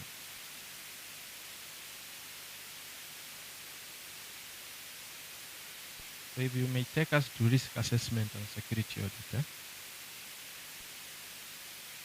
which is slide 26.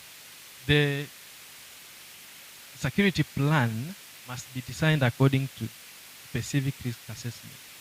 And when we are saying risk assessment, we mean security audit. This is checking your environment or your premise on areas that you are weak in terms of security. And what you need to do is to prioritize on the risks. Today, we have prioritized fire. So, you need and you must provide graded protection in accordance with the risk identified. And when we say graded protection, is a result of mitigating hazards, which can be natural or which can be man-made, so that you are able to come up with effective ways of preventing them from happening.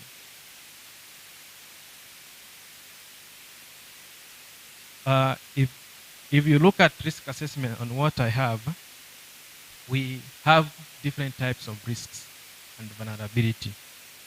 And the kind of risks I want to share with you today are two, which I call them threats. We have two types of threats that is affecting our schools. We have insider threats. Insiders are now students, teachers, and other staff. So you need to understand that these threats might affect you. If they want to ban the school, students can do it on their own. Or they can collude with teachers. Maybe you are becoming unpopular with teachers. They might collude with students and other staff to ban these schools.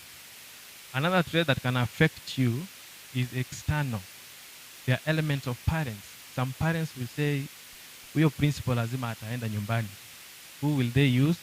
They'll buy petrol and they'll buy maybe spirit to enable students to facilitate students in banning schools. So what do you need to do to ensure that this is not done? Is what I call 5 Ds of security. You have to develop a system that deters or making it impossible for students or any other external people from committing or accessing your premise. You deter them. Another D is detect. You might fail to deter them, but you should have a system that detects. And this is making sure that there is no hiding place for criminals around your property. Maybe having enough security personnel, good lighting, good CCTV cameras that can identify. Then another D is deny. Deny now is denying unauthorized access to your premise. Let people who are authorized enter your premise. Somebody might come in pretending to go and see the principal, but maybe he has other intentions to sneak in kiberiti, which will be used to ban the school.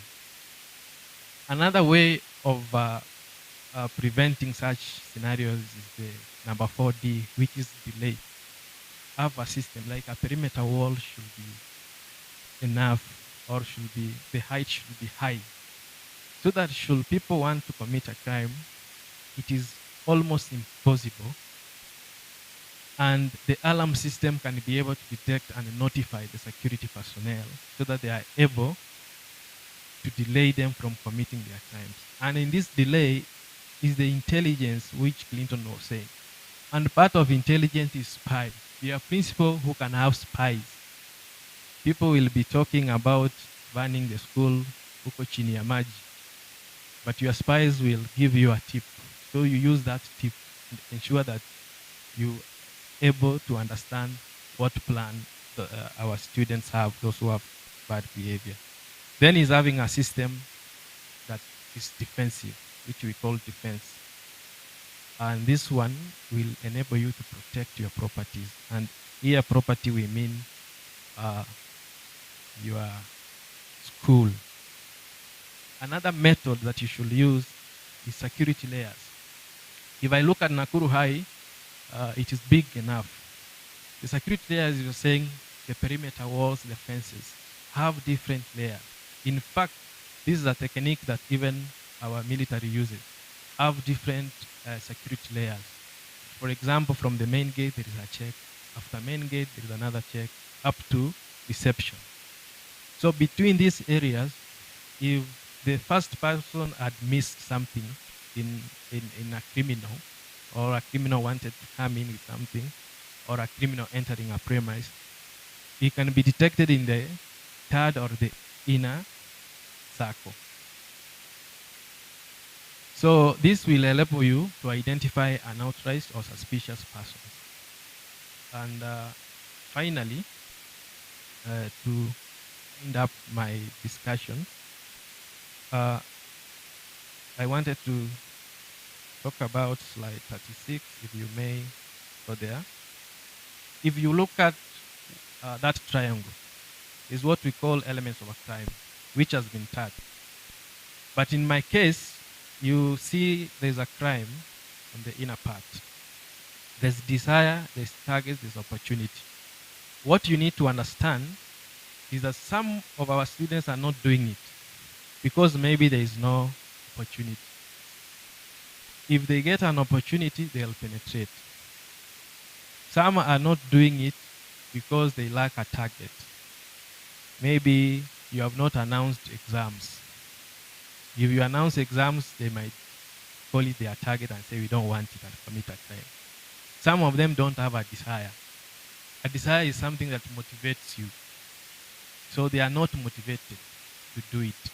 So what you need to do is to try as much as possible to ensure that your students or the people who might commit crime in your premise, they don't have a target, they don't have an opportunity, and they don't have a desire of committing a crime. Triangle 2 as well talks about ability and desire.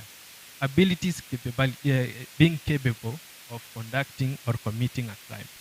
So maybe the ability they are lacking is they don't have maybe petrol. If they get it, they'll do it. Or they don't have a matchbox. If they do it, they'll get it. So what you need to do is to ensure that at all the times you ensure that you deny them all these things. Deny the opportunity, deny the desire, and deny the target. So as I conclude, because time is not on my side,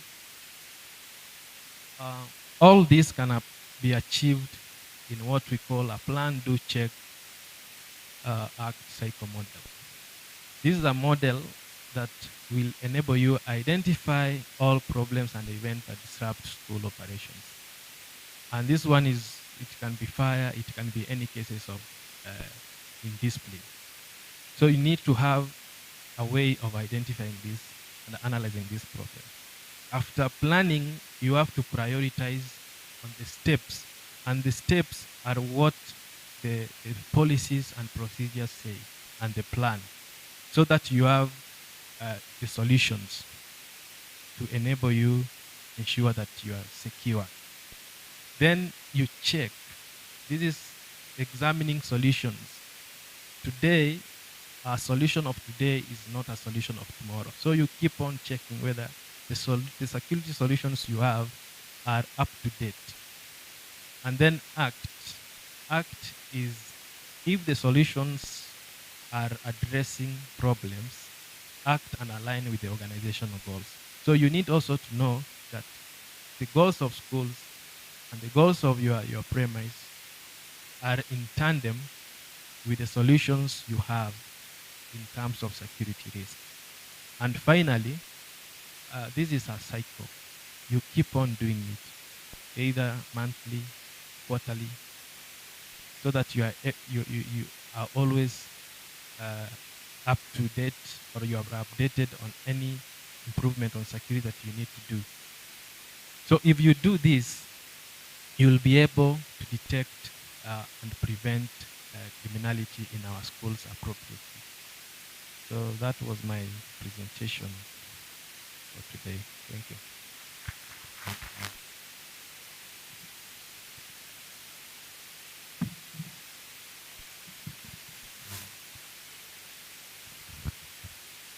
I think Vincent deserves a better clap. Is it not so? Thank you. Security and safety in our schools. He has taken us through the 5 Ds, and he has told us to try all we can so that we can deny the criminal an opportunity to commit crime. How good are your CCTV cameras? Are they working, or they are just there with the word CCTV? How good are your watchmen? How good is your perimeter wall? Now we have the information. Thank you so much. For now, we are going for a tea break. We'll do 2 rounds. There are 2 surfing.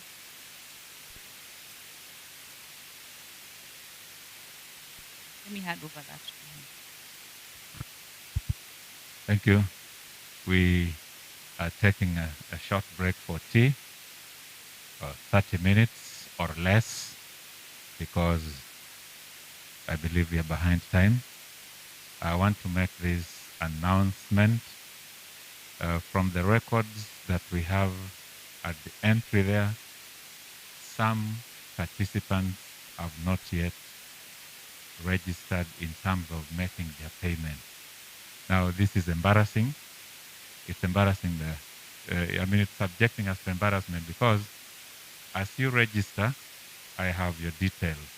But even before you came here, we already had details of your schools.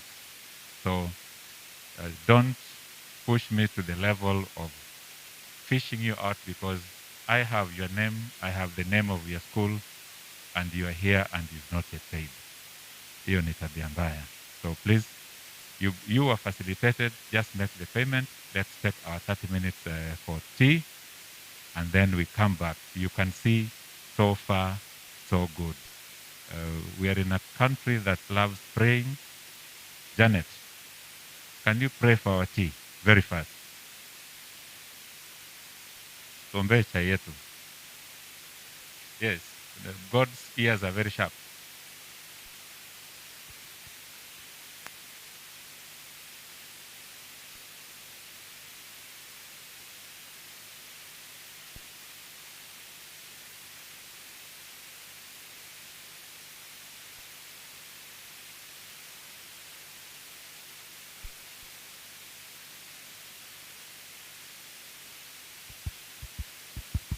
The facilitators, you'll get into the boardroom at the ground level, plus the sub-county directors and the security officers.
in the afternoon.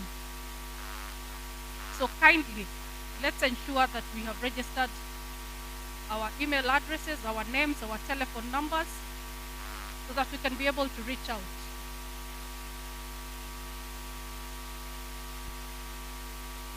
Thank you. Okay. Let me give Mr. Sewe 2 minutes to invite you back. Thank you. Members, welcome to the second session. Before we start, when we broke up for tea, we were joined by the Regional Director TSC, Mr. Ado Bardad. Bana Ado, in front of you are close to 300 heads and principals of public boarding secondary schools, public day, large day, public boarding primary schools and private boarding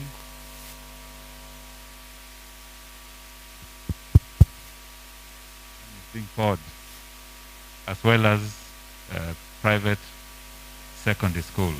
And we are dealing with issues safety and security in schools in view of the spate of student unrest and even cases of arson in our schools. We are constrained seriously with the time, so within that constrained time, I want to give you opportunity to address your teachers very briefly. Karibu.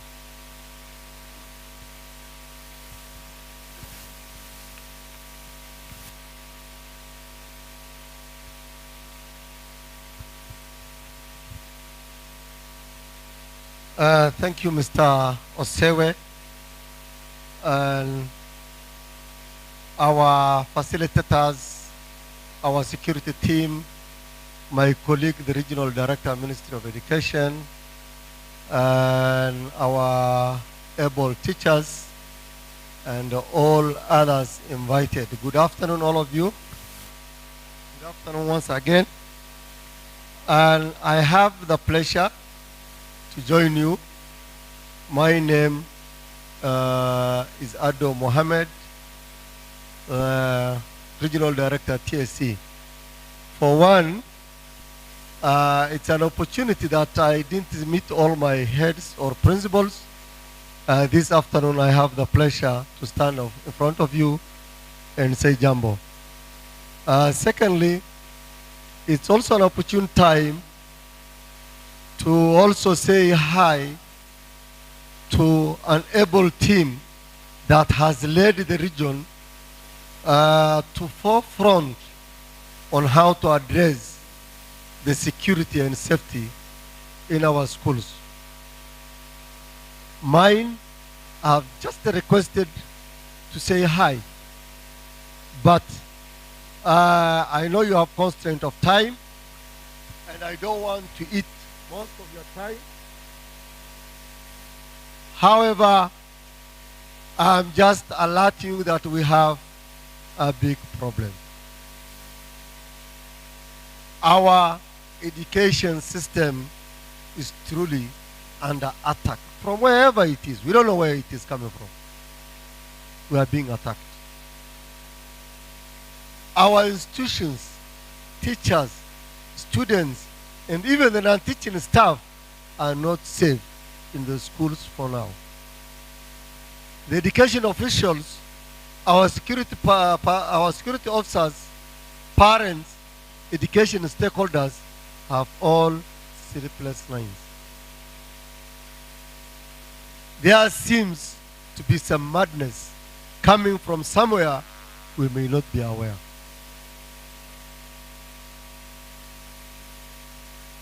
Of late, we all feared to address these situations because of the COVID.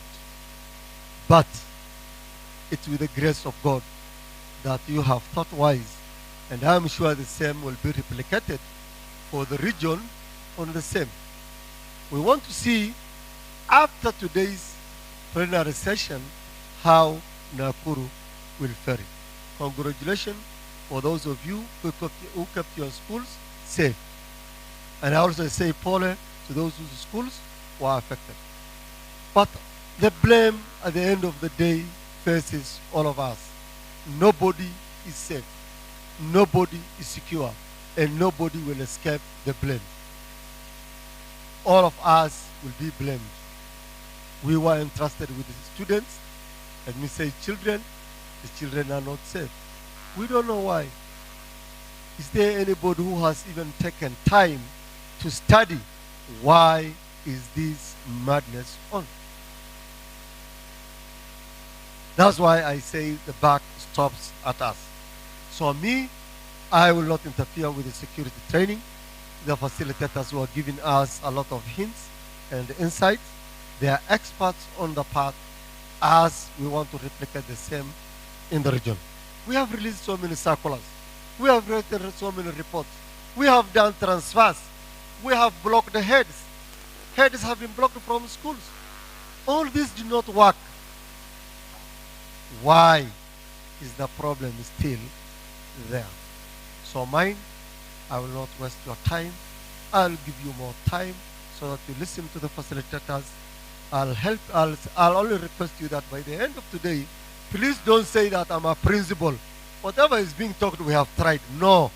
In every training you go, there are three things. You will unlearn, you will relearn, and you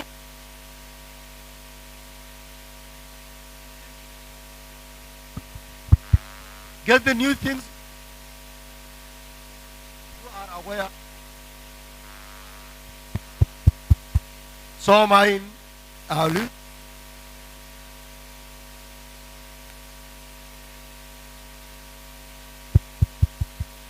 Maybe somebody.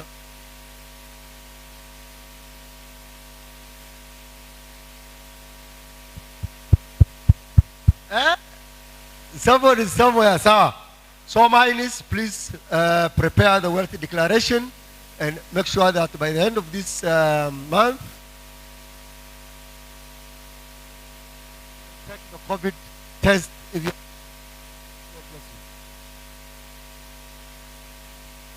Thank you so much. Hello. Thank you so much. We appreciate.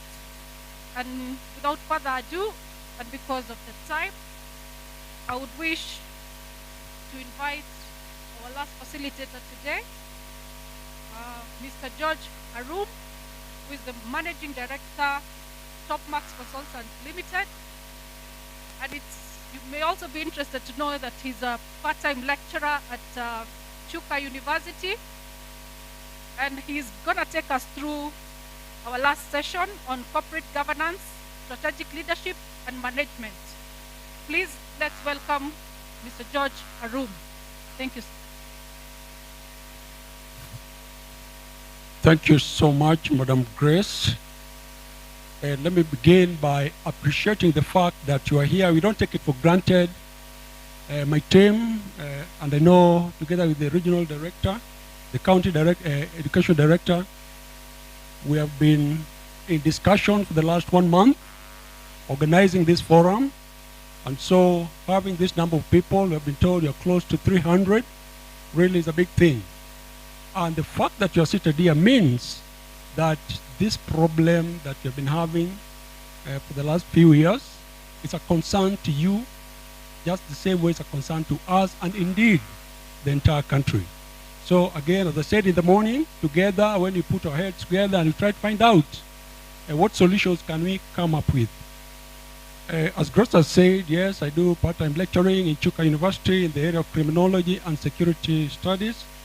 I'm also a student, ongoing student. I'm currently doing my PhD, undertaking my PhD in criminology from the University of South Africa, that is UNISA. And so issues, crime, and arson for that matter is an area that really concerns me. And I know that is something that we've been discussing. We're trying to find out what is it that is happening in our schools. The psychology of the criminal mind, the student, the juvenile behavior. That somebody will just wake up and burn down a school, dormitories.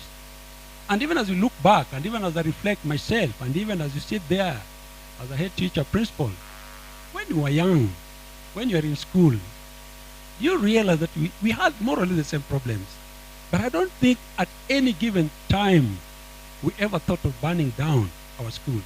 Yes, the issues were there, but we handled them in a different manner. And from morning, and what is coming out is that, yes, it might seem to be a big problem, but the statistic that we have, it's only a small portion of students who are involved in this problem that you're having. But you don't take it for granted. In security, that small portion can actually cause a big problem, and the issue can even escalate. So yes, we are grateful, and we thank you very much for coming here and listening to us. Let me begin my presentation by just sharing with you an article that I read on the 24th of November, 2021, a few days ago. And it was about a young man of 35, I'm sure he's not more than 40 years, who is a CEO, a manager of one of our companies here in Kenya, Premier Foods. And there was something very interesting that was covered in some media stations in our country. And this gentleman was moving from his company, and he had been headhunted to another company, Unga Group. And there was something very interesting that happened on this particular day, that the employees, the people who were working under him, actually organized a party. And in that party, some were even crying that their boss was leaving. And looking down at the 5 years, of course, from the journalist who gave us that article, he was interviewed, and some of the employees were interviewed, and they were saying that they're going to miss this boss of theirs. His managerial skills are very different from what most of the employees had seen. He had a way of linking or touching the employees. And so the employees were sad that he was leaving. And of course, as I said, he had gotten a contract with Unga Limited, a big company. What is it about the management style of this young man?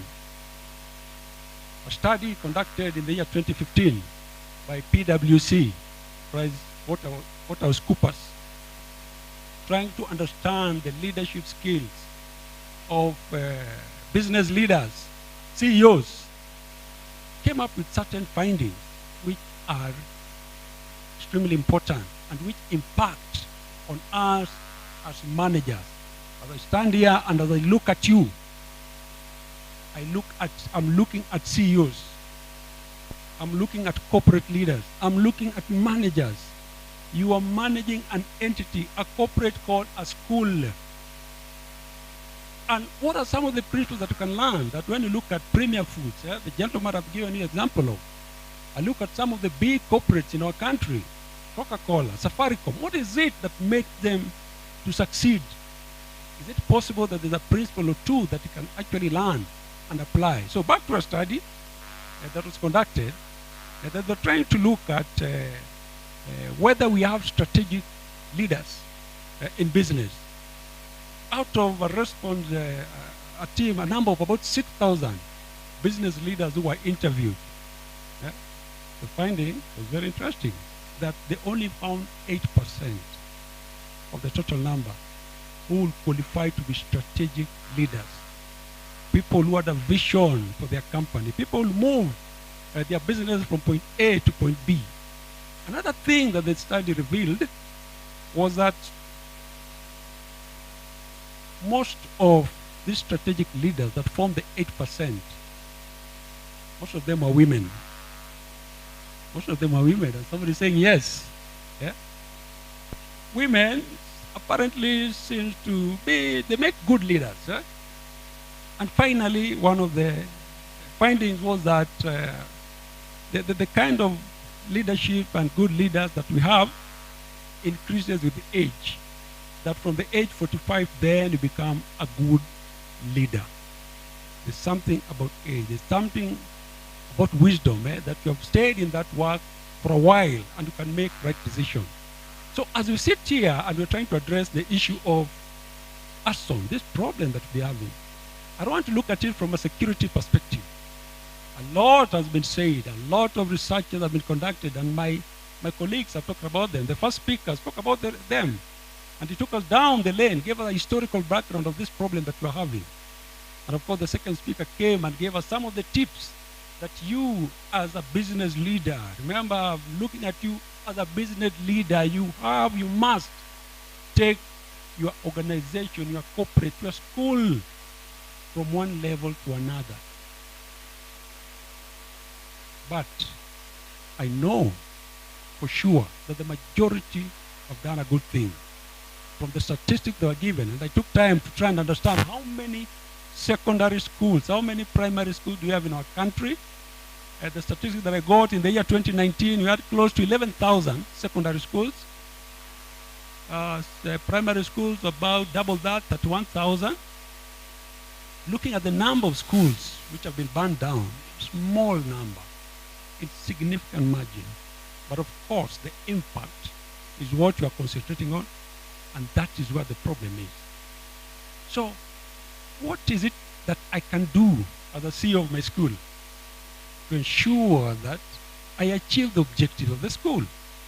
What is the mission, the vision of the Ministry of Education?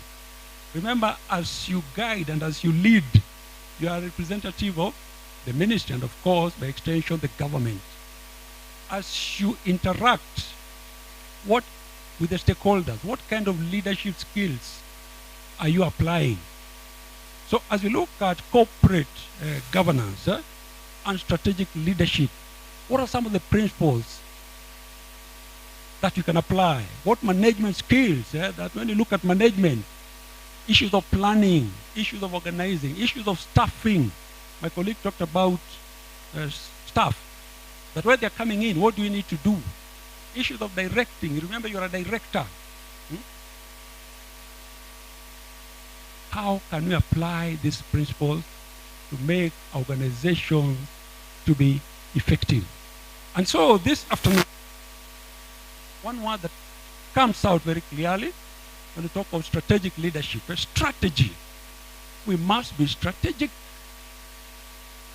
How can I be strategic? And again, take time to try and understand the word strategy. Defined or derived from a Greek word called stratkos. Stratos, meaning army, and ago, meaning leading or moving. That if you are leading an army, then you must know a vision. If you are going to war, how are we going to attack the enemy? In this particular time, who is our enemy? These students who are burning schools.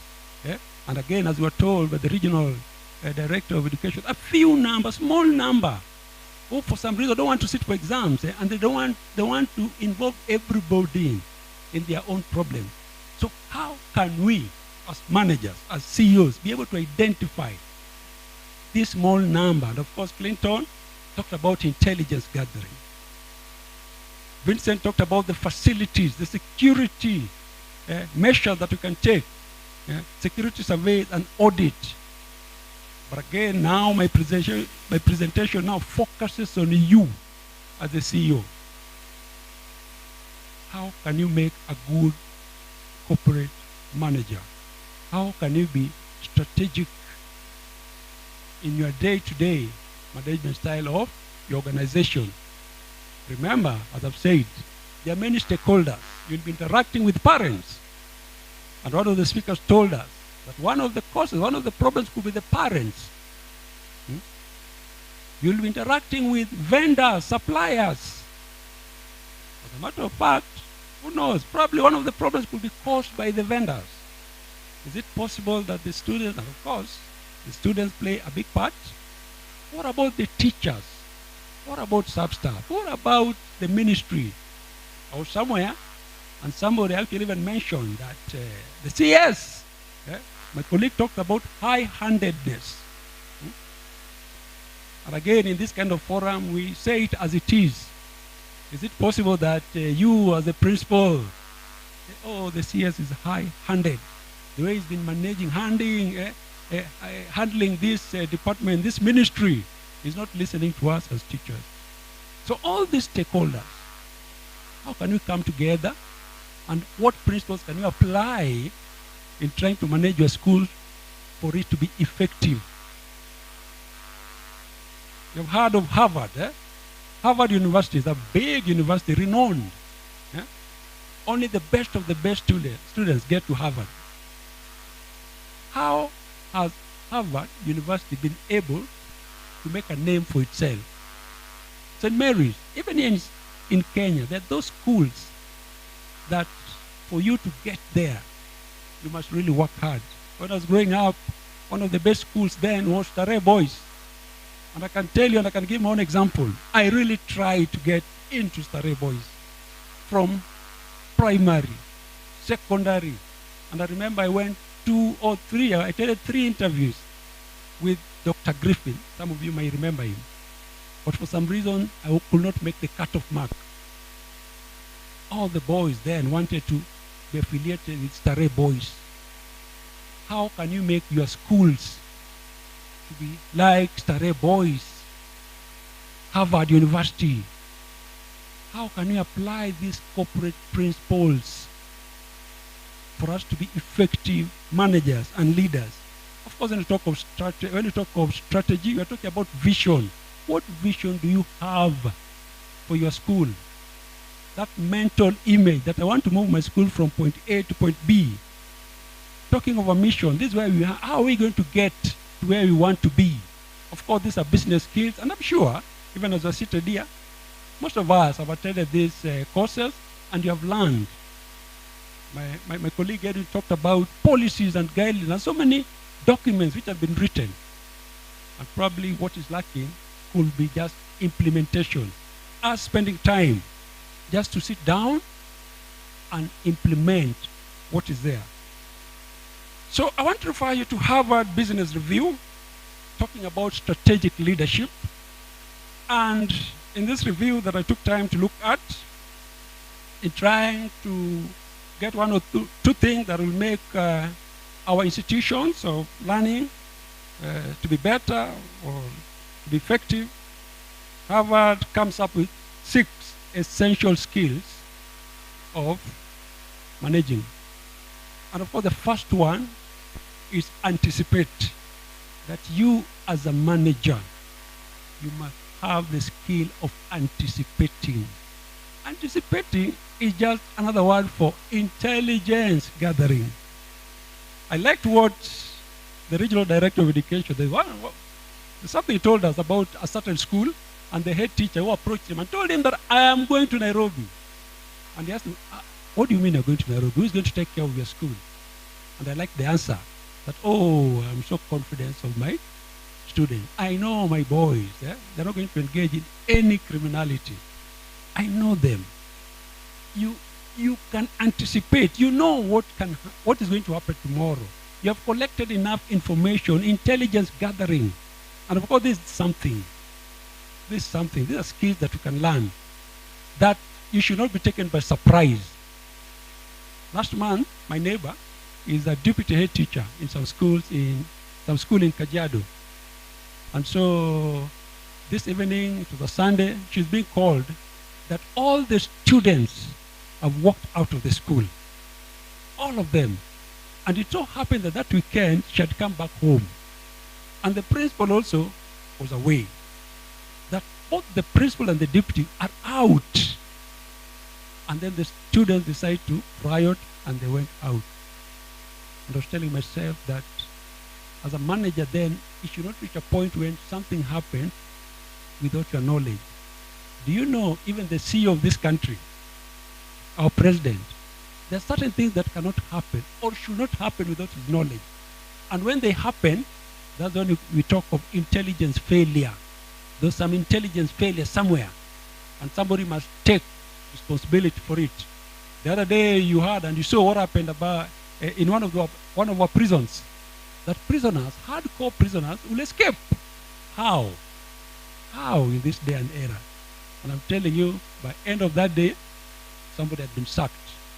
There are certain things that should not happen in your institution without your knowledge. You should have a hands-on.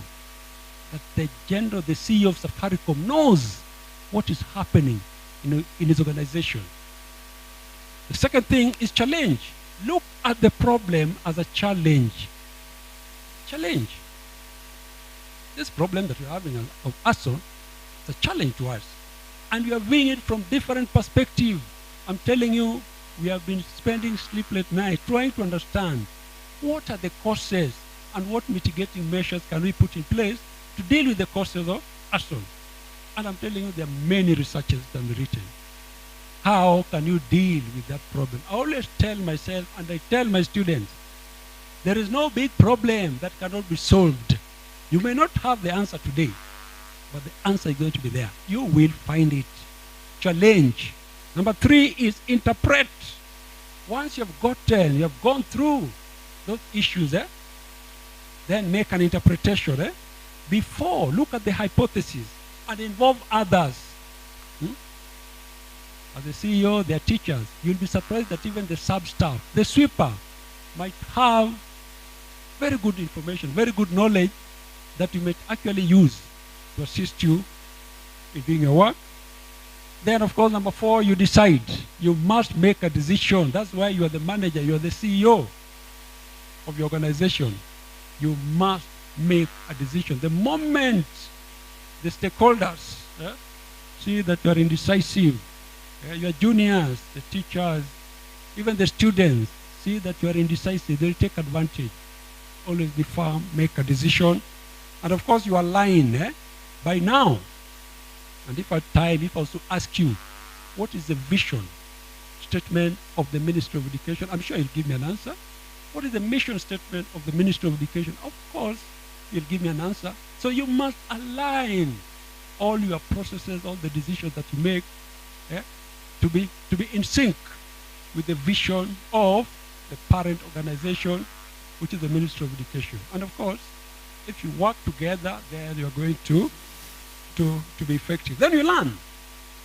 Again, as somebody said here, nobody has a monopoly of education. When we interact in forums like this, we learn from one another. In the afternoon, hopefully we'll give you an opportunity to also share with us your experiences. And I'm sure we're going to get a lot of information. So we learn from one another. We learn from experiences.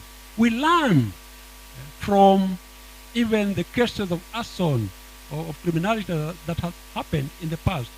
In criminology, we talked of being proactive. Many a times we are reactive. Many a times security agents, police, they'll react to a crime that has taken place. But then as a criminologist, I'm saying, can I be proactive?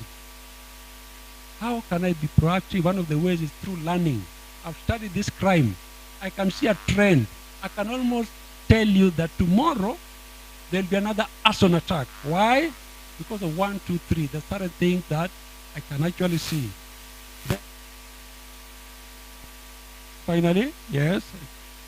Let me talk about, and I'll end with the 4 P's in corporate governance. It's all about 4 P's.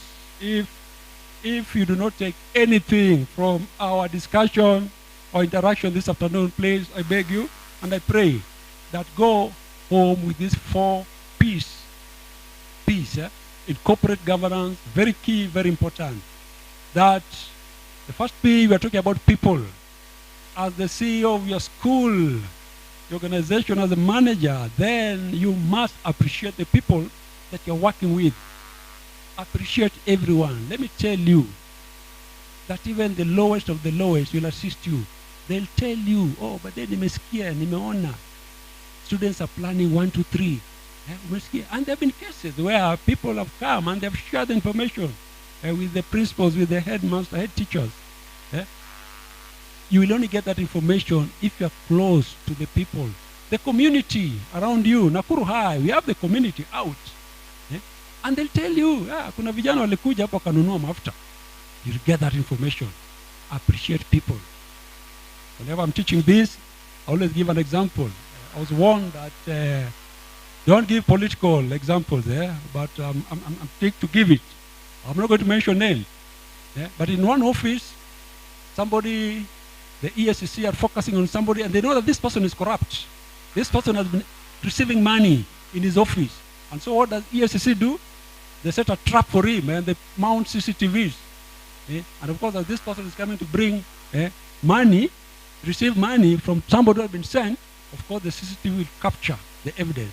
And so in the morning, everything is set, and the sweeper is cleaning and cleaning the table. And even though the cleaner is there, the boss is there cleaning, and then the cleaner says, oh, boss, be careful. Boss, kumeharibika leo. Boss, leo. And the boss is wondering now, what is this cleaner telling me? And of course, he was able to know that something. And he took his coat and disappeared. And he saved himself. That person actually served up to the end of his term. Appreciate people. Then we have the second P, which is purpose. What is the purpose? What is your role? What is the purpose of the organization? What is your role in that organization that you are in? Again, you realize that the focus of my presentation is on us now, as managers. You have deviated from the students. You have deviated from the other people. It is us now. What is your purpose? What difference can I make? If I was to end my term 10 years down the line, will people say that there was once a teacher, head teacher, was here? Now, Lenyorosha, he really aligned this school. We wish you had such a teacher. Then, of course, the process. The other P is the process. Process is very important. That everything should be done in sync. Everything should be aligned. There should be no conflict. That if there are rules, and of course students are usually very keen, they watch you. If the rules have been set and they're not being applied, then they'll take advantage. Processes. Even in procurement, the principles of procurement are there. When you violate them is when you get into problems. In corporate governance, then we say that the process is important and it's refined with time. And finally, performance, very key. And I'm sure that all of us here, we have some performance contract on a day-to-day basis, on a monthly basis, on a yearly basis. There's a way in which you are being measured. How effective are you? That at the end of the day, then, if you're not performing, you'll go home. And I can tell you, and the county commander of police is here. Even now, she gets measured. The crime rate, the trend, looking at the crimes in the country, the county, has it gone down? Has it gone up? Thank you very much for listening to me. I hope with that very little presentation, you have gotten one or two things. In the afternoon, please, as we come together, we'll have a chance now of getting to hear from you. Thank you very much. May God bless you.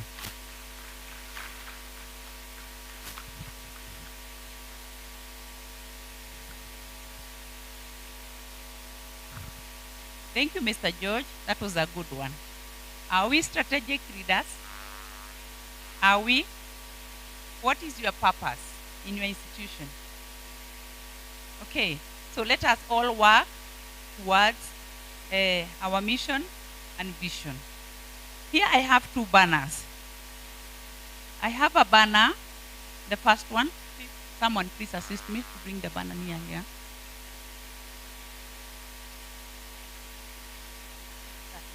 Yeah, that one.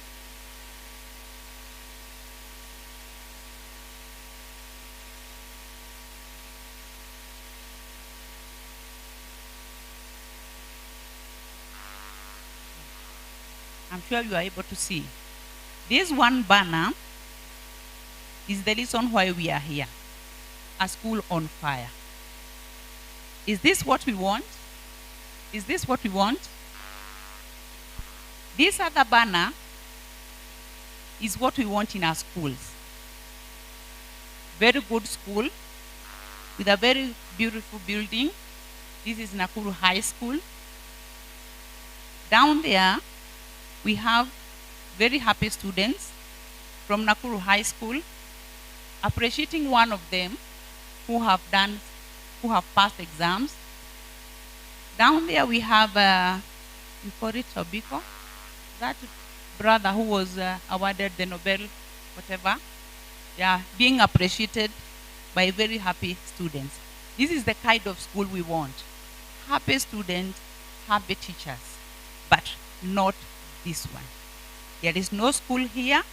You can see the dormitory has been banned. There are no beds. There are no books. So there is no school. And if there is no school, we don't have any future.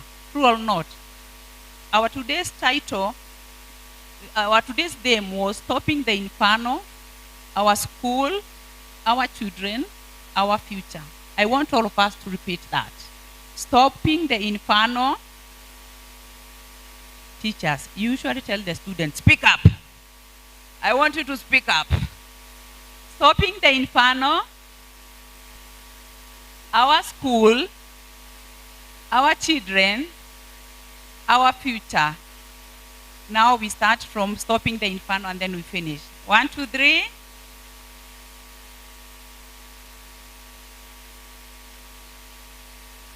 That is what we want. We want our future. Thank you.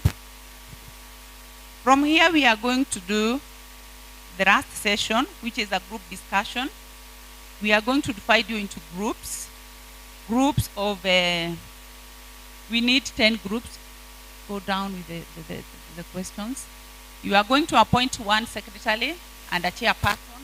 We are giving you only 15 minutes. Only 15 minutes. And then we are going to select some of you and do the presentations.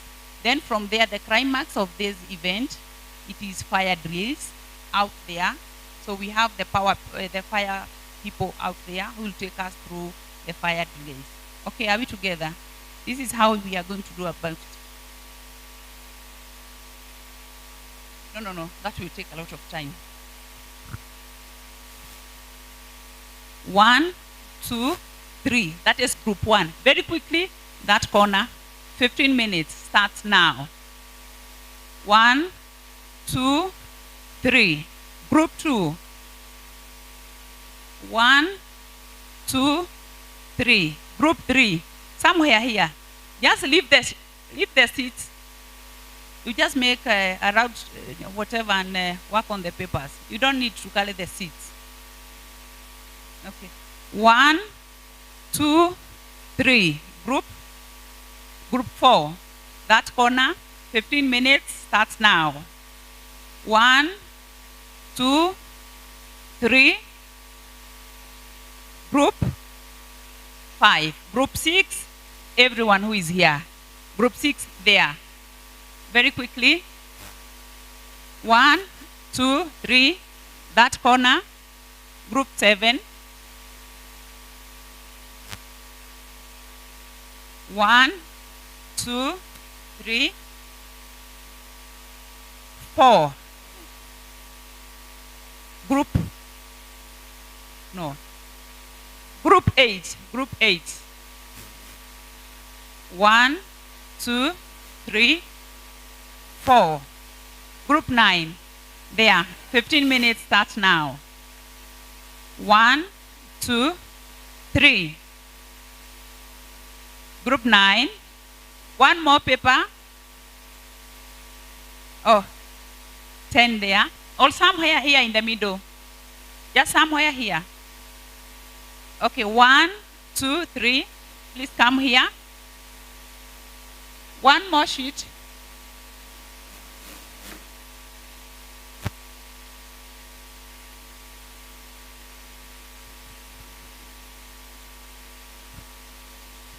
Tumekaa chini sana, watu wasibebe viti, msimame kama askari.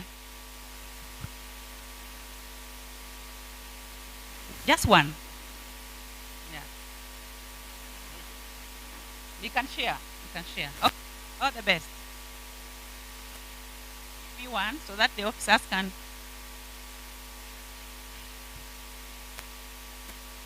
For the officers, 1, 1, 1 per group. Distribute.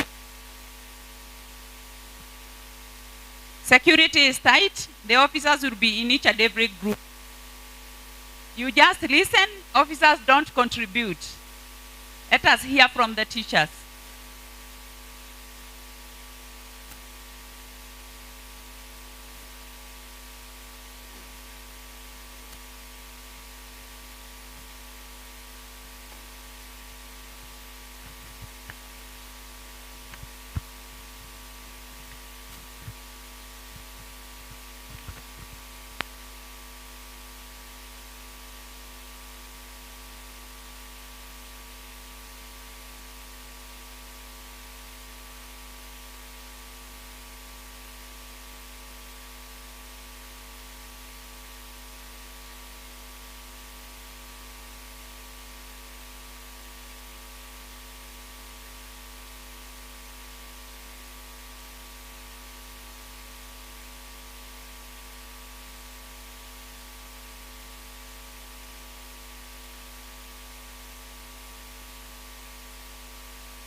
5 minutes to go.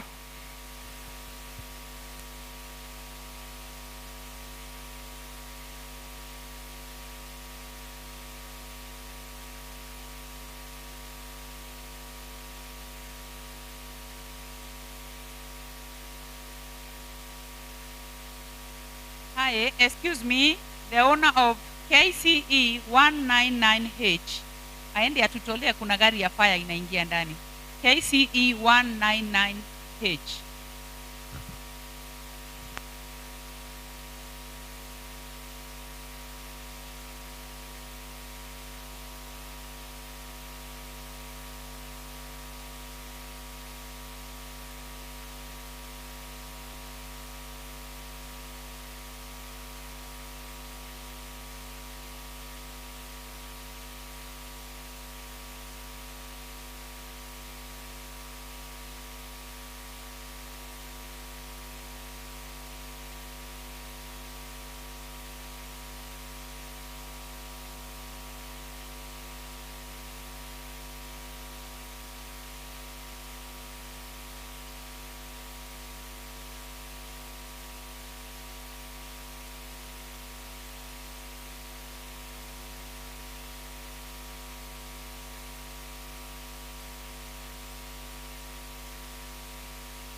Minutes remaining, 2 minutes remaining.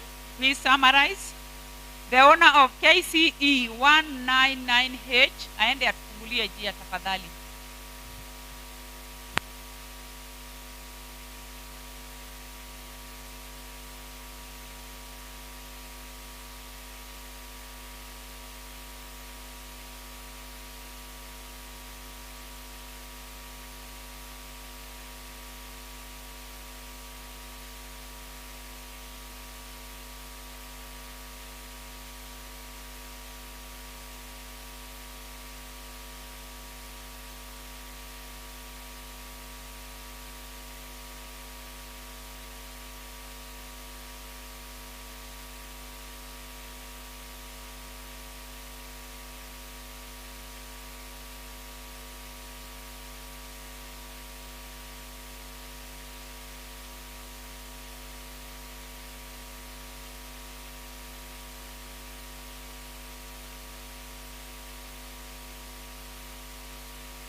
One minute. 1 minute. I can see some are even done.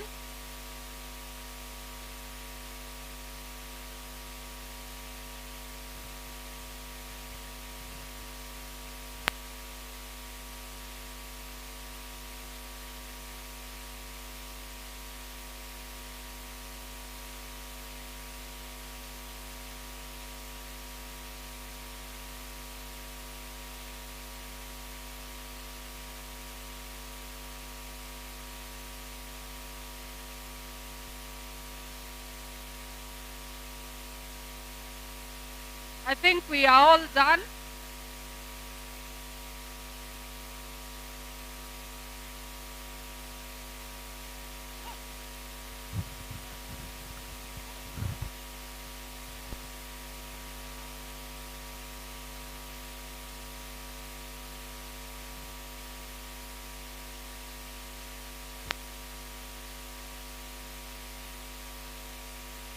we are winding up. And each group has selected their team leader and their spokesperson. Each team must have their spokesperson who will represent them.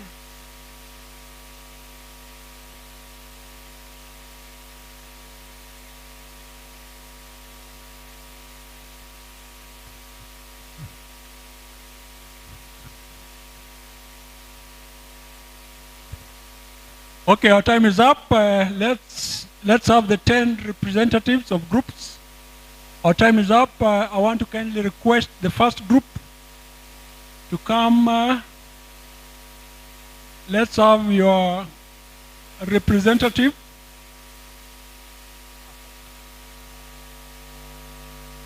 Okay, the first group will be this one to my left. Please come. Send somebody to come and summarize your work.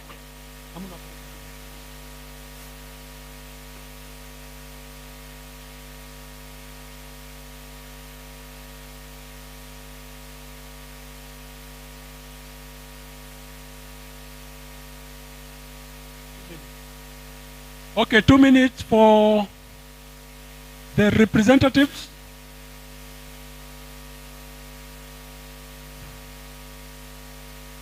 I was telling my colleagues that the only new thing that probably we'll talk about will be the technical aspect, the security-related issues, maybe issues with criminology. But the experts are the school heads, they're the teachers, they're the ones who know the problem, and they have the answers. So let's hear what you've discussed. Let's put them together, and I'm sure at the end of this we'll come up with a beautiful document that will assist our country and our children. So first group, please. Group 1, please come. Just in brief, yeah? 2 minutes, please. Maximum of 2 minutes. So we are group 1. The first question, we all have it. The causes.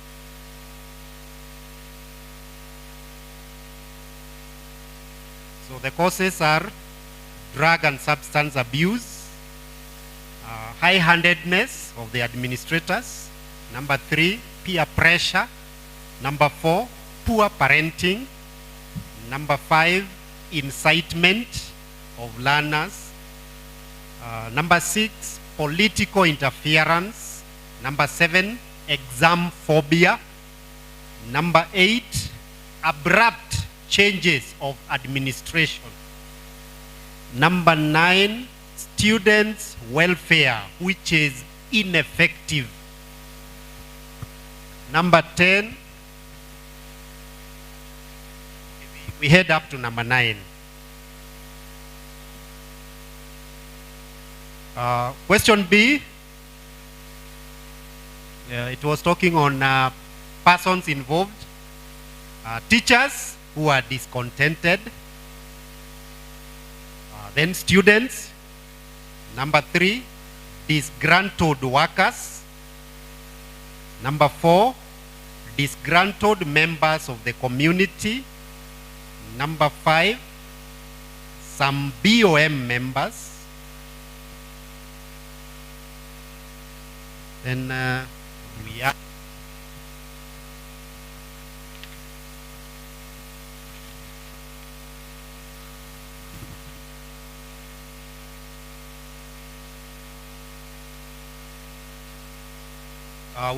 we have disgruntled non-teaching staff. Then I think that was all.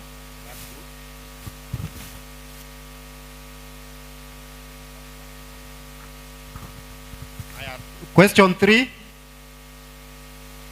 part C, possible solutions. The first one is effective communication channels.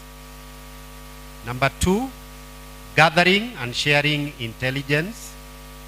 Number 3, prompt response to student grievances. Number 4, parental involvement. Number 5, enhance security and surveillance systems. Number 6, counseling. Number 7, implement recommendations of previous task force and commissions. Number 8, motivate the teachers by all means.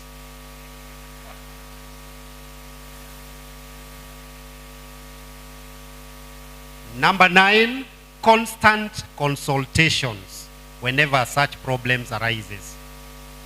And then number 10, we should have monetary CBAs, not non-monetary.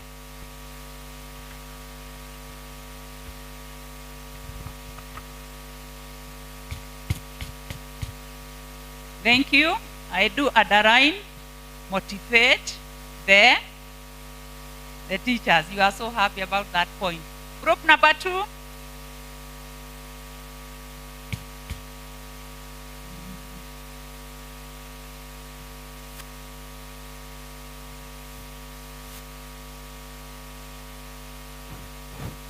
Group number 2, presented by Kahiga Simon, Rift Valley Adventist Secondary Moro Sub-County. Number 1, drugs and substance abuse and misuse. Number 2, congested program with, that is programs congested. Number 3, communication barriers or problems. Number 4, stress from home. Number 5, poor parenting.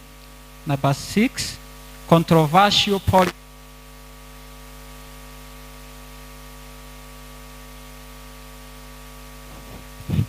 Number 6 is controversial policies. You are told not to send for fees. You are not given fees.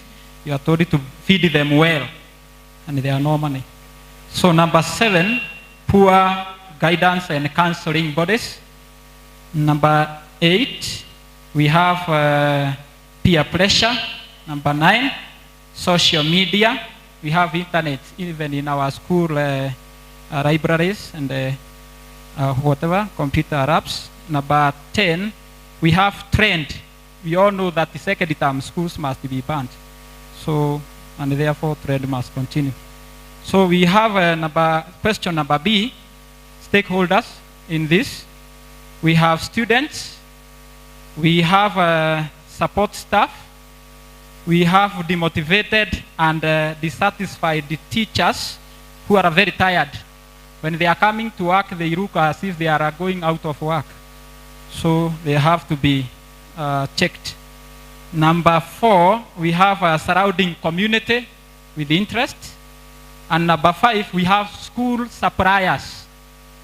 Every principal wants to come with his suppliers, and therefore they have to do something so that they can retain their chance. That one also must be checked. So we have solutions. We have to establish guidance and counseling. We have to involve stakeholders fully. We have to have spaced syllabus coverage. We reduced the time, but the size of the books are still the same. So we have to have enough time for the enough syllabus, for the syllabus. We have to abolish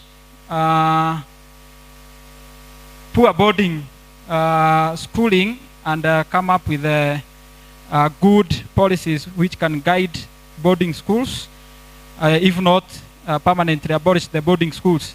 Proper procurement policies so that we can contain the. We have to enhance security, motivate teachers, give clear policies. Then we have to see those who are involved in this severely punished so that they can be a lesson to others. Thank you.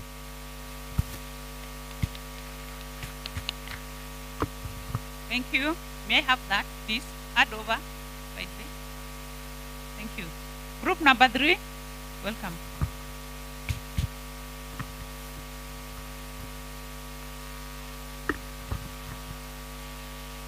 Thank you very much.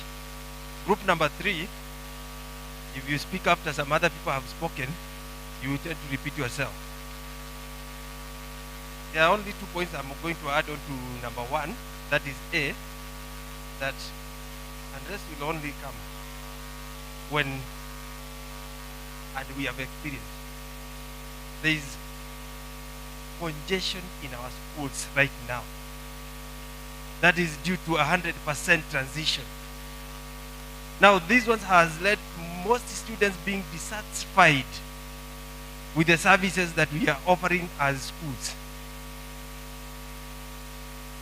On to the groups that are causing these unrest, I add there that we have, some of us have not been mentioned because maybe we are here, principals. I'll not expand on that. Then part C, solution. Again, most of them have been mentioned. I'll just stick on some 2, 3 that have not been mentioned.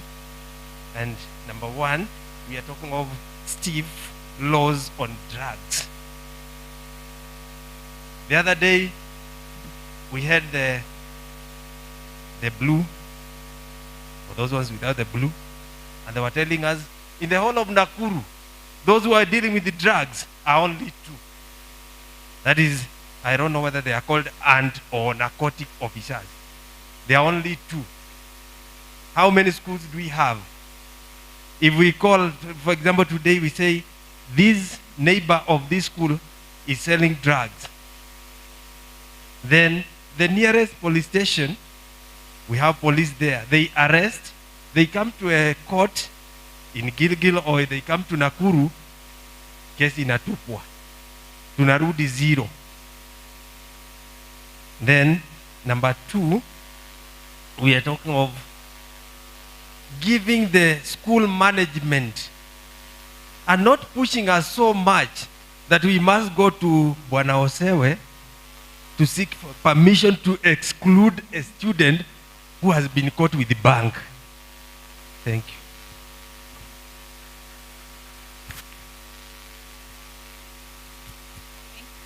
Thank you. I would request that you just read in point form so that we can save time. We still have more groups coming up. Group number 4.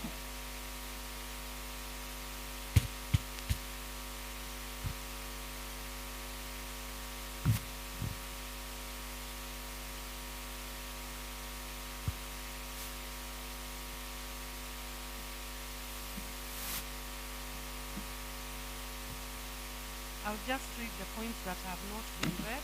The first one is political interference. In question number 1, political interference. Then we have peer pressure, lack of co-curricular activities. In question number B, all the answers that we have written have already been cited. And then in question number C, we have solutions. Funding, timely funding of schools to enable the managers to offer enough facilities and also whatever is needed. Upgrade facilities in the school, involve parents, proper spiritual nourishment of the students, the introduction of co-curricular activities, use of sniffer dogs to detect drugs, and impromptu checks and frisking. Thank you.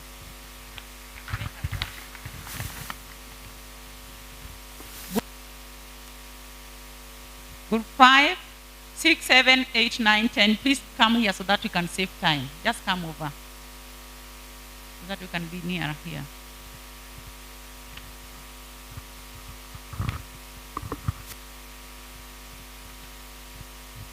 The causes, I'll read very fast. Drug and substance abuse, incitement from students, workers, teachers, and parents, peer pressure in solidarity with others, and they are communicating through email in the computer classes, social media influence and publicization of the same, copying the society because their house is burning even at homes and in some regions like in Laikipia, poor parenting, fear of exams because of sometimes poor coverage of the syllabus, There is also contradicting policies from the government, like the issue of half-term communication. There is also impunity when the child is on the wrong, and this has some legal repercussion in the school administration. Discomfort in school compared to home, and also the 100% transition has caused the facility to be strained. The people involved, students, parents, local community, teachers and workers, government policies also, and the media. What to be done? Formulation of clear government policies on school management, timely communication from the government, participation in core curricula, strengthening guidance and counseling services by employing counselors in schools, creation of enabling environment for learning by funding schools in time and adequately, encouragement of dialogue at all levels, recruitment of enough staff, teaching staff to handle the large population, abolish boarding schools, introducing a subject examinable on moral skills at all levels, empower school administration to handle discipline cases without fear of legal repercussion.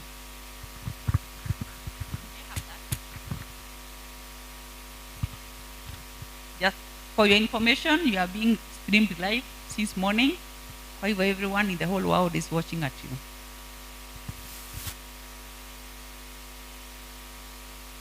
Group 9, huh? 1, poor upbringing. 2, conflict at home. 3, drugs and substance abuse. 4, peer pressure. 5, pressure at working. 6, anxiety, that is uncontrolled aggression. 7, permissive society. 8, unresolved issues. 9, no time to pray for the children. 10, lack of corporal punishment. Section B, 1, students. 2, teachers. 3, support staff. 4, suppliers. 5, parents. The last section, 1, guidance and counseling. 2, dialogue. 3, parental and family life education. 4, decongest the curriculum. 5, controlled drug and substance abuse. 6, strengthen discipline. 7, 7, hard on parenting. 8, registration of rules governing drug and substance abuse. 9, government to support technological system, e.g. CCTV. 10, firm actions on offenders.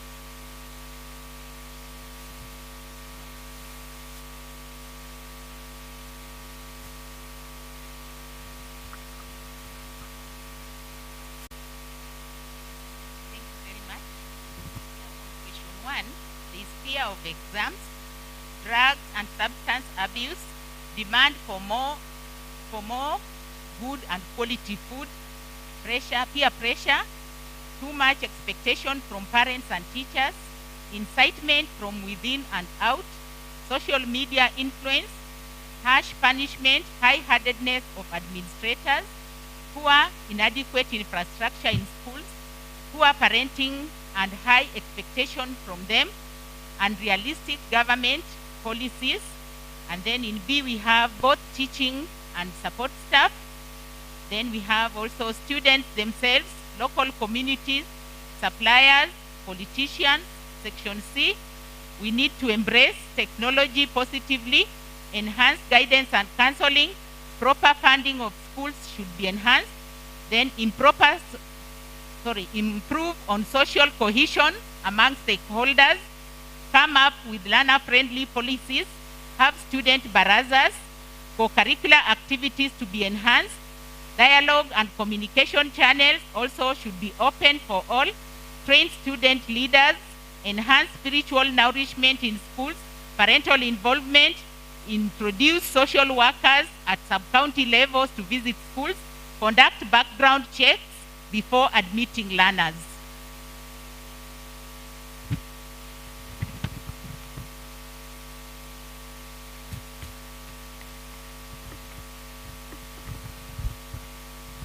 Thank you so much.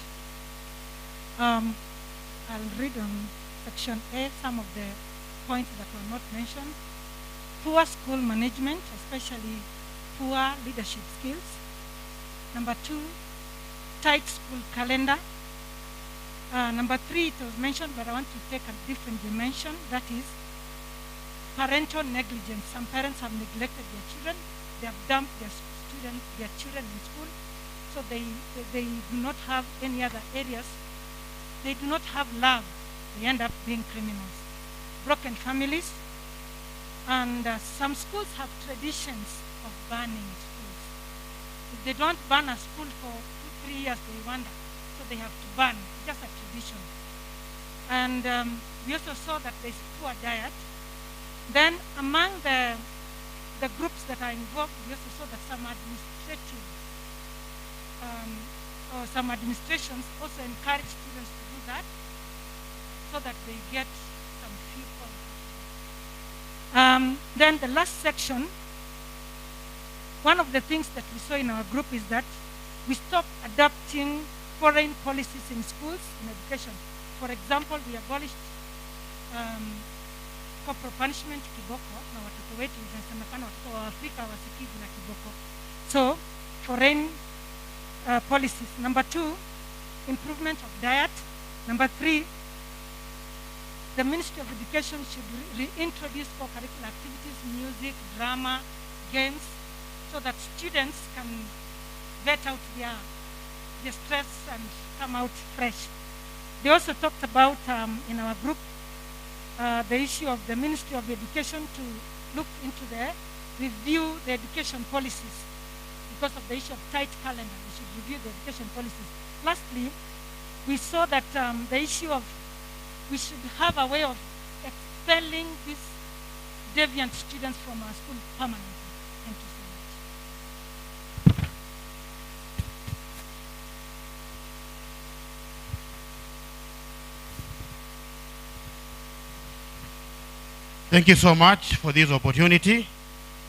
I'm just going to read the deliberations from my group, though most of the points have been said, but I'm going to repeat for the purposes of emphasis so that we get to know what we've discussed or what we need to do in our schools. So, question A, there is high-handedness amongst principals and teachers. There is poor diet. There is fear of exams. There is drugs and substance abuse. We also have laziness of some students. We also have pressure from the school calendar, exposure during the COVID-19 break, which is still a threat in our schools and with our children. We also have poor parenting. And then also we have incitement from within. Then again, we also talked about unaddressed issues within the school. Then again, we have lack of extra curriculum activities. Then part B, the people behind the burning of schools. We talked of students, support staff, the teachers, local political leaders, and then again, the community. Then part C, these are the way forwards. If we do them, I think we can improve our schools and also our children. So we have giving students a break of a day or so, effecting communication channels, strengthening of guidance and counseling, flexible school programs, enhancing security facilities within the school, motivation of staff, learners, and everybody within the school. We also have establishing a child-friendly environment within the school, and then exclusion of indiscipline cases from school, then involving the community in decision and formulating of policies within the school. Thank you so much.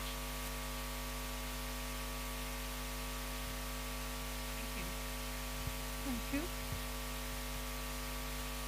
So I will dwell on a few points that have not been handled because others have been handled by most of the other groups. So among other things, we discussed unhealthy relationships. Most of these children are coming when they're already sick from home. Unhealthy relationship with their parents, with their peers, with some members of staff in the school. The other problem is mass media. There are lots of things going on, and especially those who manage to have phones can communicate in real time.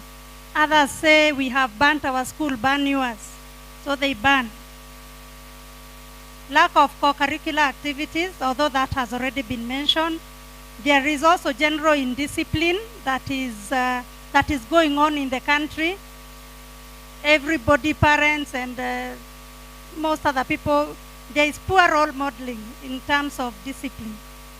On B, student support staff, teaching staff have been mentioned, but in the community we wanted to emphasize that these are parents, outsiders, neighbors, and even members of the board. Some. In C, those issues that have not been mentioned. Proper information on rights. There has been a lot of talk on children's rights. They should be informed that their rights end where they start interfering with the rights of others. There should be improvement in communication channels. I already talked about role modeling. Parents, teachers, and all should be good role models. It should be easy for the 1% offenders. We were told that the offenders are 1%. It should be made easy to defend the 99% from the 1% by making it easy for the 1% to leave.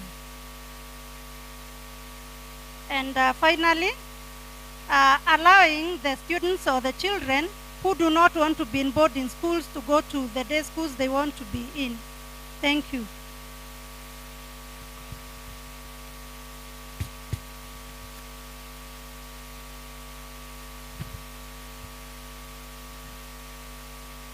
So I'm also not going to repeat what has been said. So in our group on part A, only one point, that is copying what others are doing. In B, the school dropouts, negative comments and discussion that involves both the parents, the social media. Then C, on the way forward, one is going back to basic good parenting, proper implementation for security policy in schools, background check of all employees,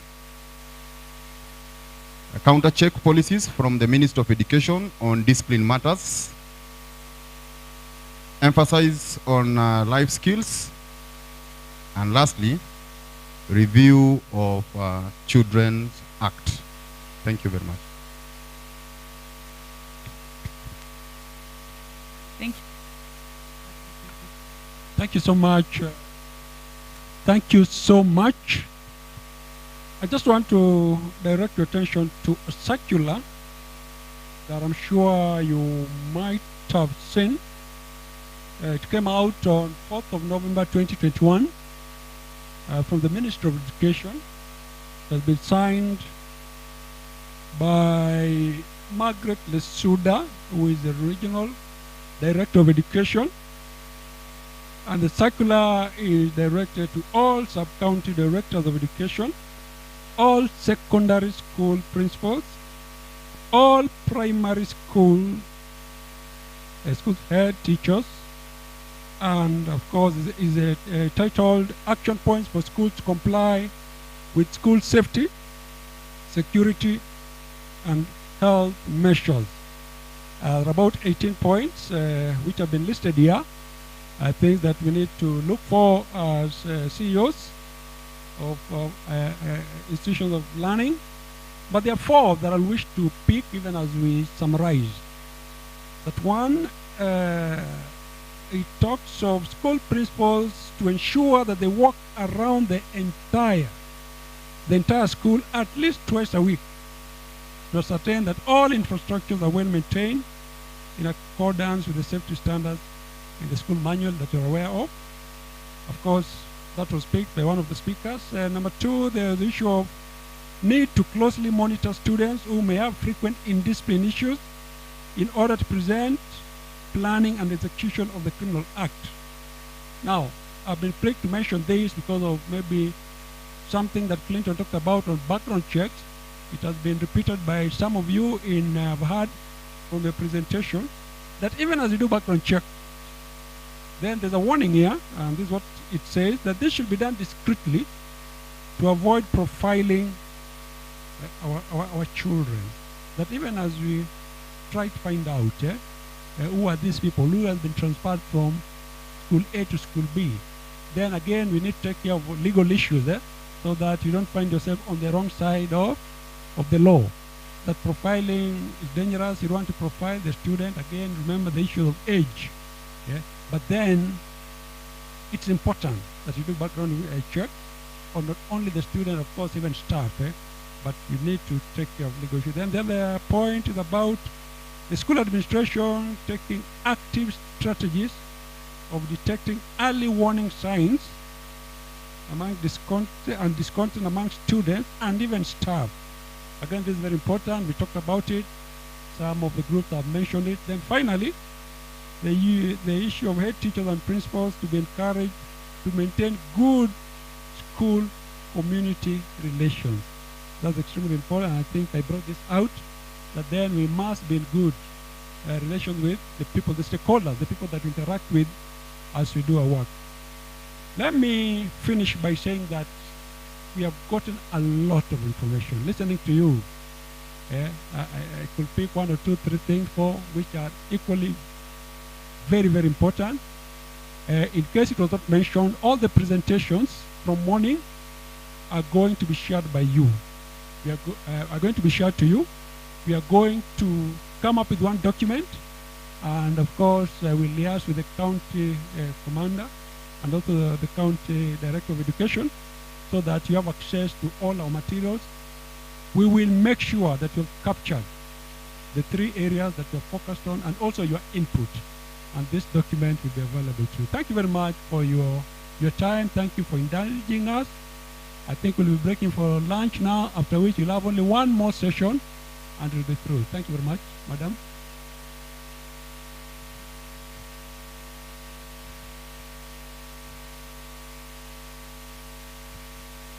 Now from here, we are going to do fire practicals, fire drills, and a little bit of some few basics of fire out there. And then from out there, we are coming back for questions and answers, then presentation of the certificates. You are going to get certificates, and then we have our lunch, and we call it a day. So we go out there, you'll see that big vehicle ile ya kuzima moto.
kiaya.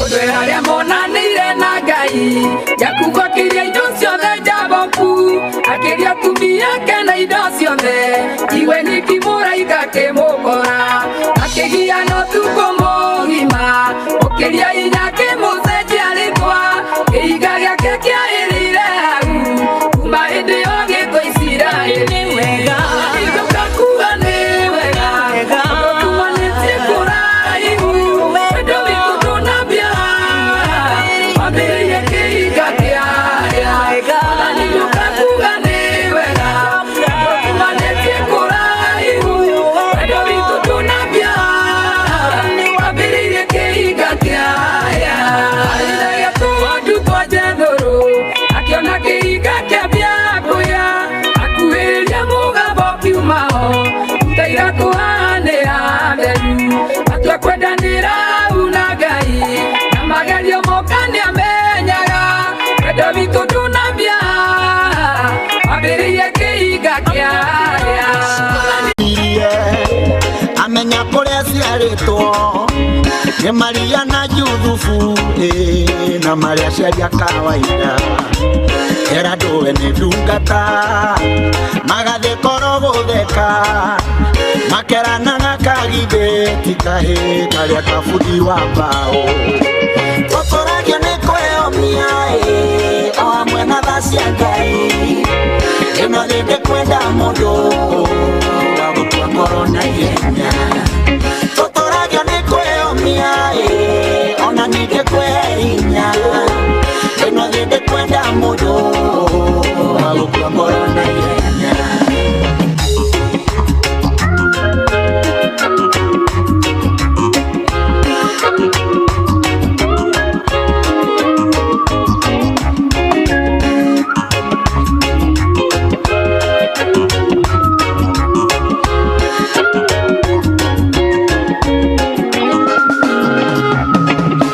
Musabenya tondũ iraga na Ngai amwoire ũguo na kĩmũtua mũhonokia wa ciana cia Isiraeli Gatũrũ ndarĩ mũthomu Jesũ akĩmwĩtoro ũguo rĩu rekondi-inĩ ciothe ici nĩ njamba cia Ngai tũtũragio nĩ kwĩyomia o hamwe na tha cia Ngai ĩno rĩndĩ kwenda mũndũ wa gũtua ngoro na ihenya tũtũragio nĩ kwĩyomia ona ningĩ kwĩhinya ĩno rĩndĩ kwenda mũndũ wa gũtua ngoro na ihenya.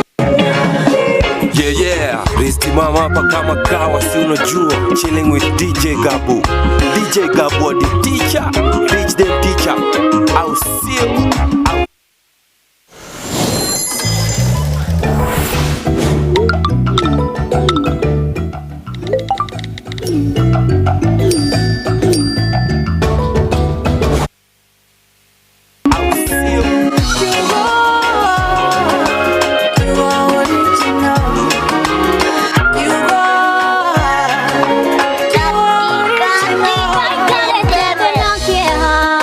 Get your on the audio.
those experts are still around.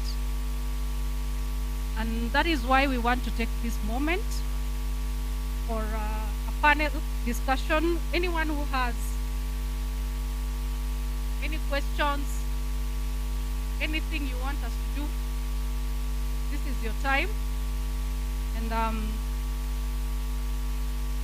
we have some time before we then start issuing our certificates. Because at the end of it all, we want to appreciate your presence, and that is why we have to issue you with a certificate. So, any questions? My colleague is here to take. And George, please, I hope you're noting, because the questions that are coming from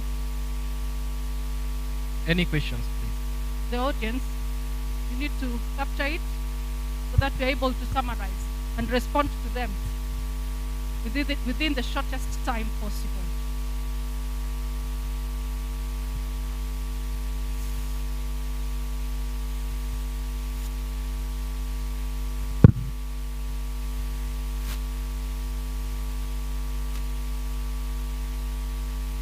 Any question from our school, the head teachers, principals, or a comment from law enforcement, patients?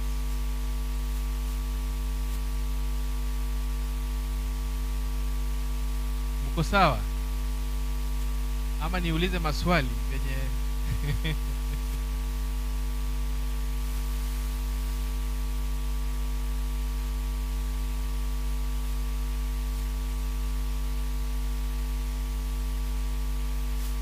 If there is no question, we will proceed. Okay. If no question, any comment? Any comment? Are you happy? Yes, those are the comments.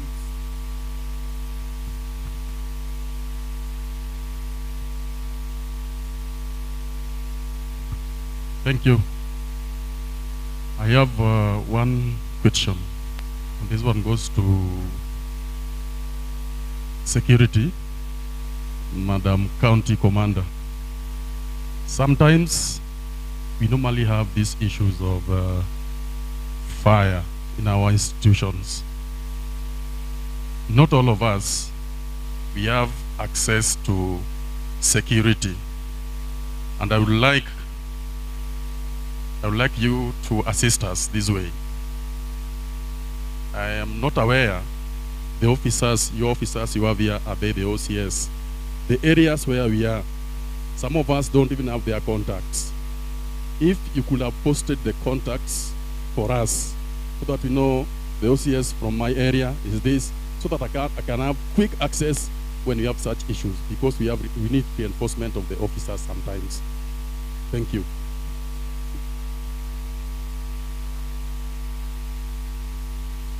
Anyone else? So that we can take 2 or 3 and then respond.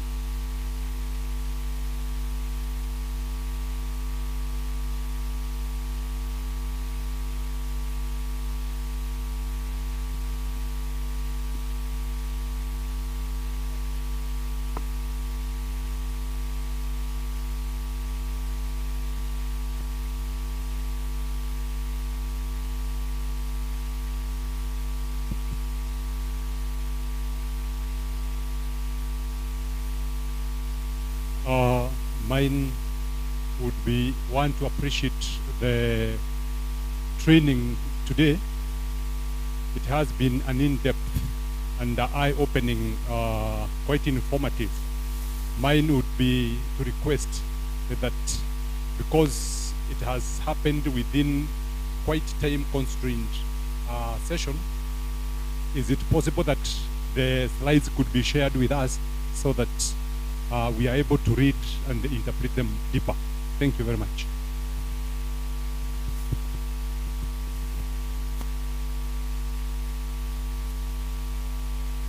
Hello.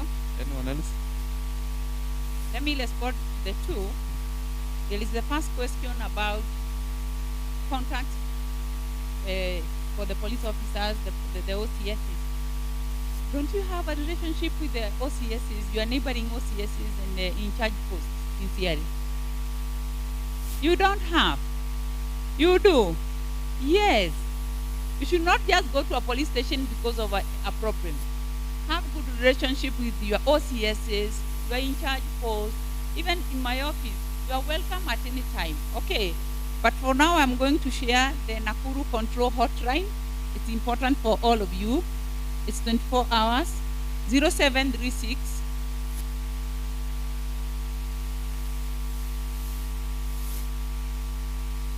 Are we there? 0736 350 172. 0736 350 172. Naona wengine wanaandika kwa mkono. Imagine. Yeah? And then kesho atasema sina namba ya station. With me, I have 3 OSPDs here. I have OSPD for Nakuru town. Madam Elena, please, Mama, wakuone. Madam Elena is the sub-county police commander, Nakuru East. Give out your number.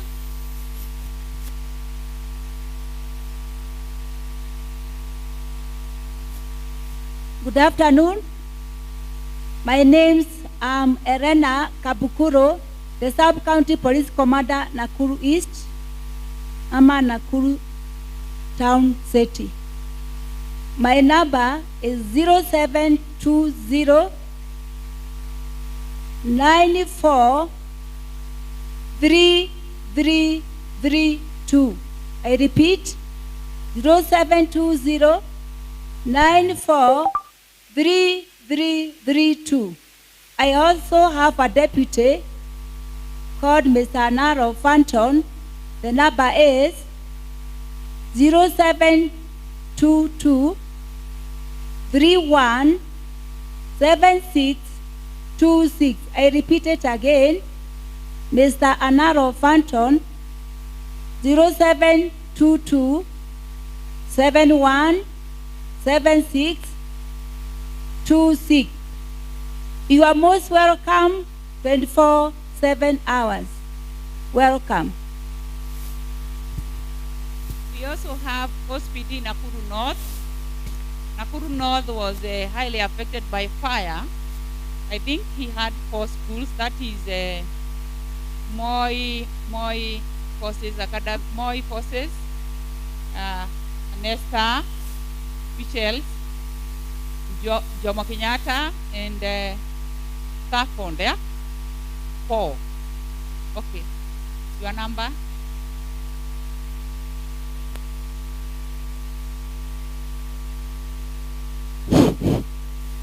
My name is Samson Andanje, Sub-County Police Commander, Nakuru North. Most welcome. My number is 0721 52 4780. I repeat again, 0721 52 4780. Also, I have the DCIO. I think you can introduce the number because we have been assisting each other on the ground, whereby I can't say we are most affected, but we have shared together and we are somewhere by now, and all head teachers within the areas, let us cooperate so that we can reduce the vice. Thank you. Welcome.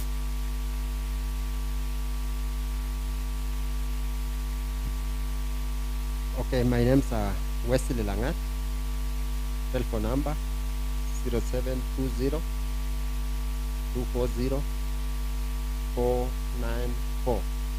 I repeat, 0720 240 494. Nakuru North Sub-County Criminal Investigations Officer. Thank you. We have the deputy OSPD for Nakuru West. That is Kaptebo and Londa. Mr. Rono, the number? Thank you, Madam. Good afternoon, everyone. My name is Charles Araprono, currently the Deputy Sub-County Police Commander, Nakuru West. Madam, give me a minute or so. I really appreciate your initiative for calling this meeting in collaboration with the facilitators. Equally, also wish to thank the principals for turning up in good numbers. I also praise myself because we had a similar forum a month ago with the principals from Nakuru West. I think Nakuru West principal can bear me witness. Is he around? Nakuru West principal? Yeah, we had a similar forum and we discussed so many issues about this problem of school burning. I've come with my two OCS. You have their numbers. Ronda Police Station is Mr. Munyidia. Can I go ahead with his number? His number is 0724 89 55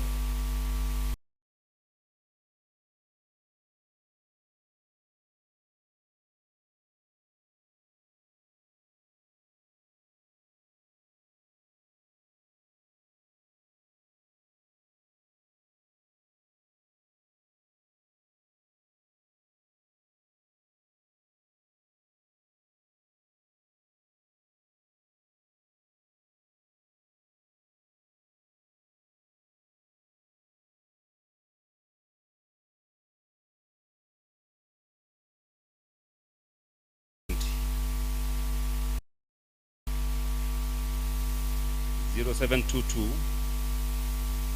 79 53 21. That is Deputy Ospidio, Sub-County Police Commander, Deputy Sub-County Police Commander. Thank you, Madam. Okay, thank you. My number 0724 825 700. 0724 825 700. Once again, I want to request you to partner with the police stations near you so that you can have contacts of all the police, the OCSs and the OCDs who are there. We are coming to the end of our forum, and at this juncture, we are going to issue certificates for the participants who have attended. Are the certificates ready?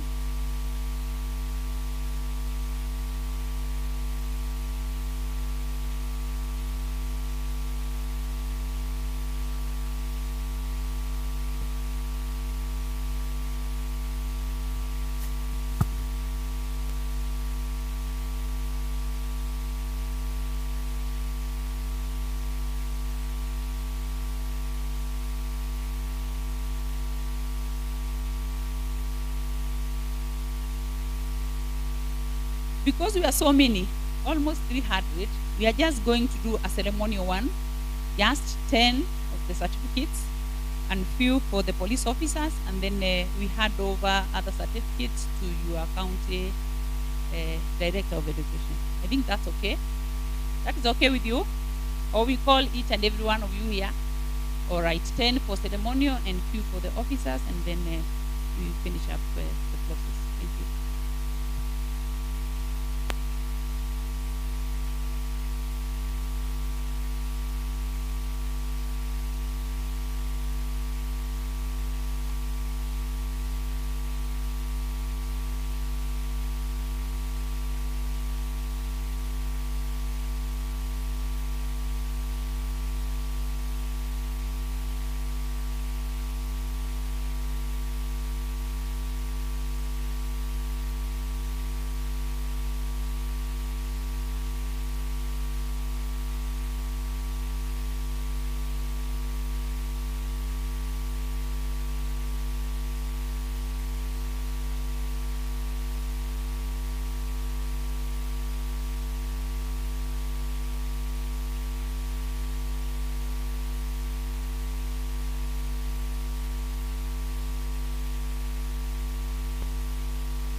some of you with certificates.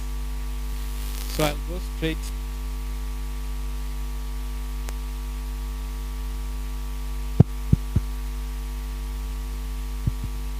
Thank you.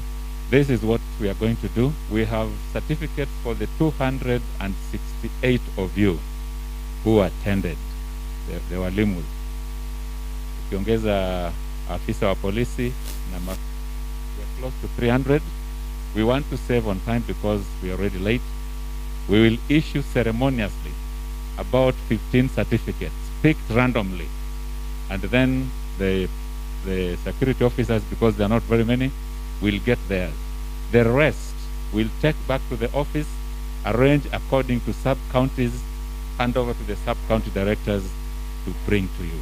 Is that acceptable? Thank you very much.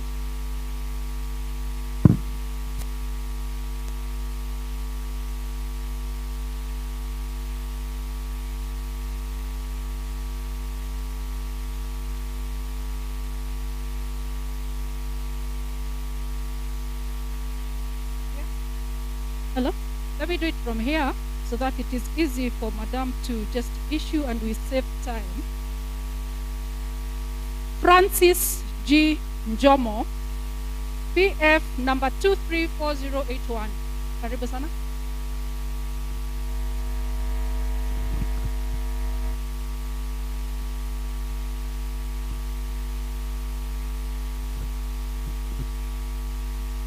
Let him be followed by Derek Nyaga.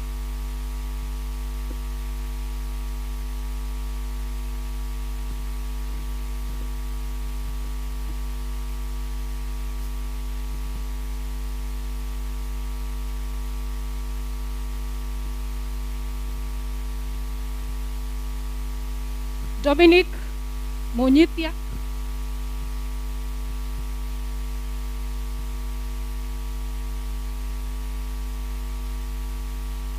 Jane Twitter.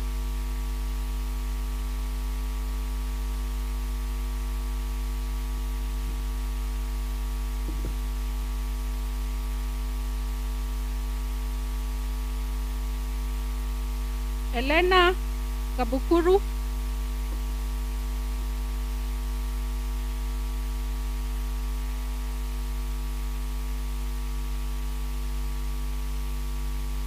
Samson Andaje.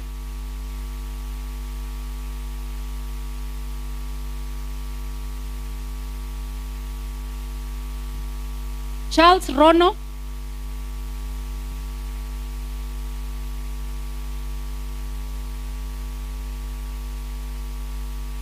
Christopher Obat.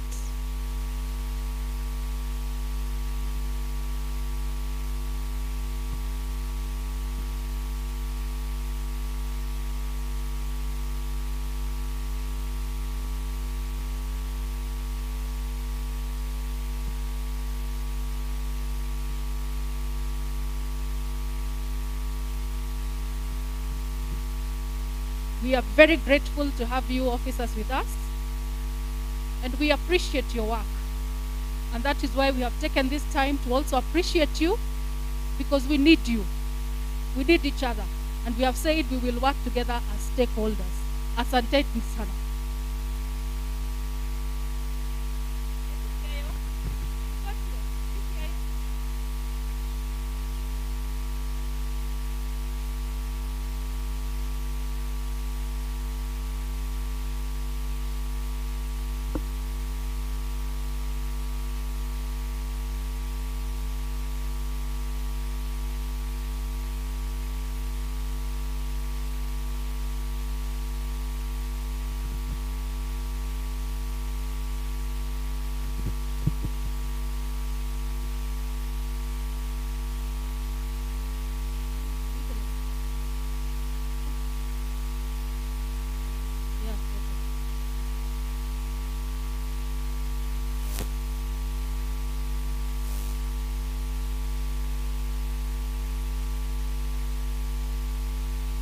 Thank you very much. Thank you very much.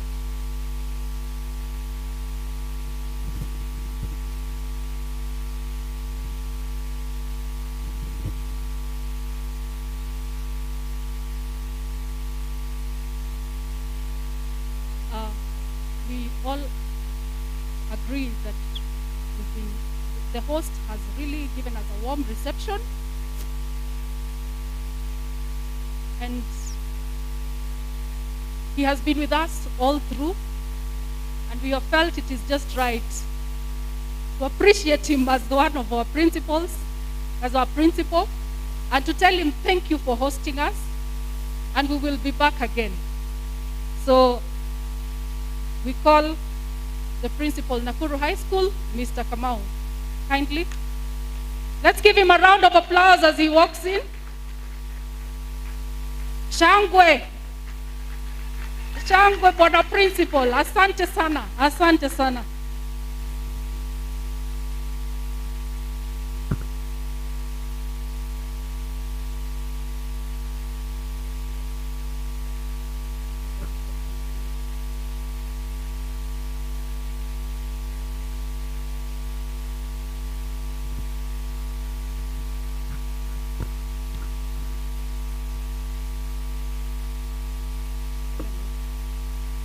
Okay.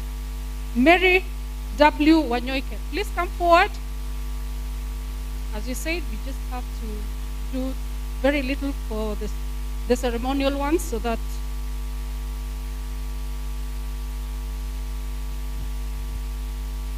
Grace W. Watuku. Let's clap for our colleagues. It's been a great day. Thank you. Gadara Masharia, come forward. Wanjiko Ndegwa.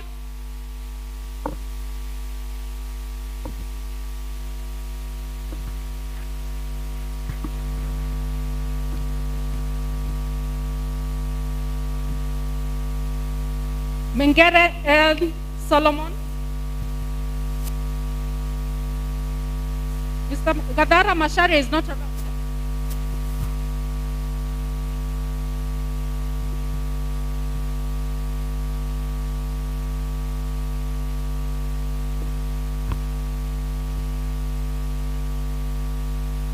Mr. Korir G. Kipkoech.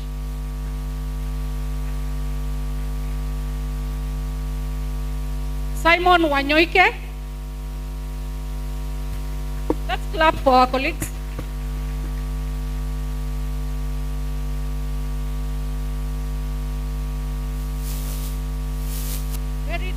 Mary W. Mobia. Mary W.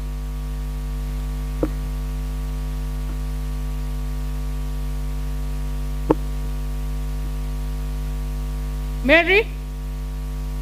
Okay. Then followed by Kenneth Kahona, Kenneth Kahona, GSE number 416173. Karibu sana.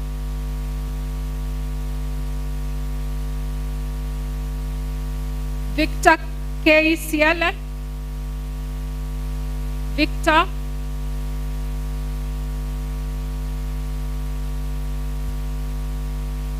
Jane C. Minor. Jane C. Minor. Victor, please come forward.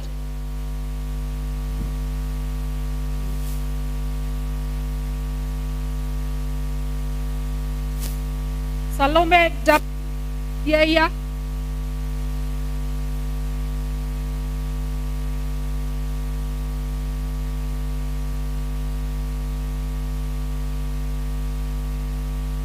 Salome.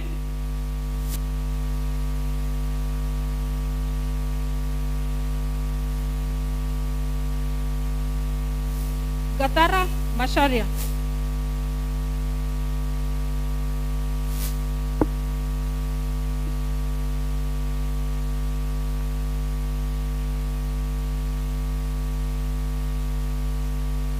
We also need to appreciate the sub-county director, the host, Clarice Muita. Karibu sana na tunashukuru. Shangwe, shangwe, shangwe kwake anapopokea. Asante sana.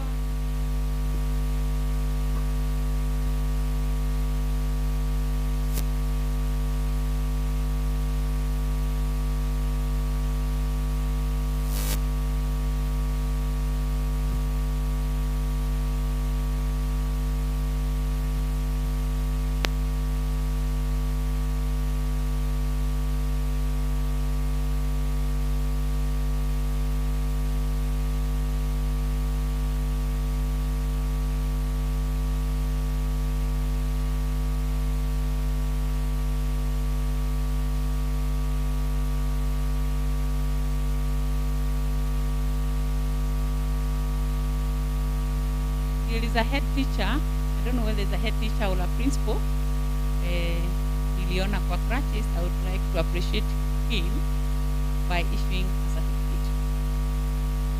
Please come forward.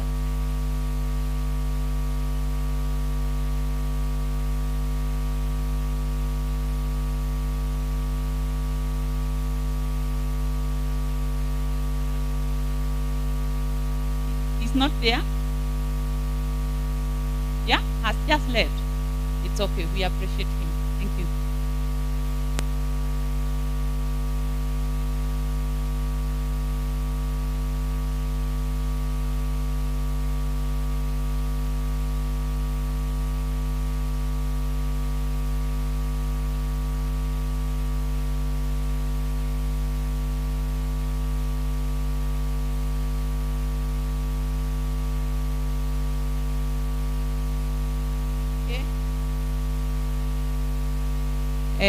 We have come to the end of our forum, and I will hand over the microphone to the County Director of Education so that we can have the vote of thanks and then a prayer for the food, and wish you all the best. Thank you so much.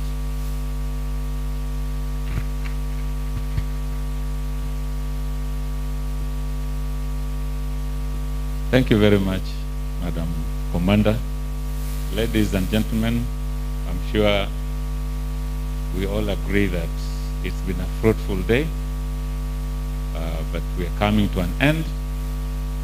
I want to ask the Principal Ngala Special Secondary School to come and offer a vote of thanks. And I need a volunteer from one of the head teachers to pray, to offer closing prayers and pray for our meal and for our journey masses as we all go back home. A volunteer from among the head teachers of primary schools present here today. If nobody does, I will pick from among the few that I know. Head teacher, Principal Ngala Special.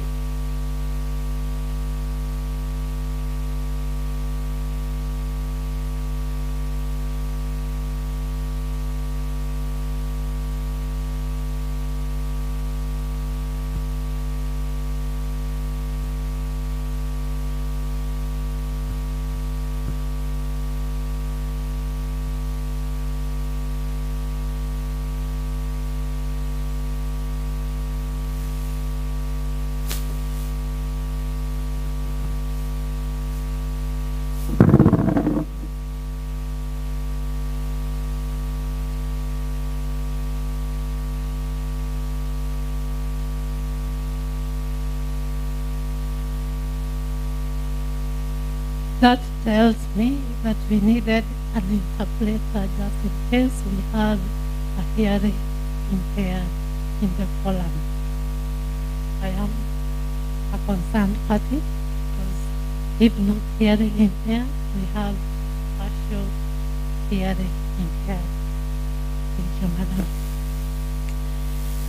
My name is Pauline Kim from Gala School for the Deaf. I'm humbled to be given this opportunity for vote of thanks. Our regional directors, our county directors, board education and TSC, our commandant, police commandant, our sub-county directors, our security officers, colleague principals, and head teachers, all invited guests. I want to take this chance to thank each one of us who is in this venue. One is the event organizers. This is a great day, and I believe we all have seen, have witnessed, have learned a lot some of the things that we have learned outside, especially on fire, it is a shock to some of us. Am I right, principals? Yes, it is. So the organizers of this event, we want to thank you so much for this great day we have learned. And we know when we go back to our institutions, we'll be able to do something. Our security officers who are here, we also want to thank you very much. You've been cooperating a lot. And if I say this, I'm right, because I'm near Bodeni police station, and I can say we work with them very well. We want to thank you. We know you are big help to our schools. When we call you at night, you are really doing a big job for us. You can only say God bless. I'll not forget our host, Mr. who has hosted us today. It was for great preparation to host such a crowd. I know it is not easy, kind of work we have.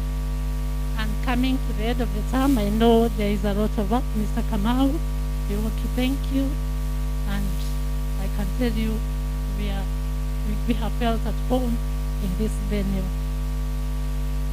We also have our principals who have actually attended. We all know that we have a lot of work in our institutions, but we were able to attend this function. Thank you so much. Head teachers and other invited guests, we want to thank you very much also for attending this, because we know we work together, and the head teachers. So we want to thank you for attending this ceremony, this function. And lastly, the people we forget are those who offered us tea and snacks, and also we are going to eat. So we want to thank them. I hope they can hear me. And I believe you are going to enjoy the lunch today. And finally, the MC of the day. Thank you. I know you it has called a lot of your effort and preparation and all that. We want to thank you, and we want to ask God to bless you for such an event. Hoping to have such an event once again in this county. I know this is a milestone, and as you said, we were live, so the whole country has watched Nakuru, what we are doing. And I guess that you are going to be a role model to the whole country. So, Nakuru, tuko mbele. God bless you all. And in sign language, we say,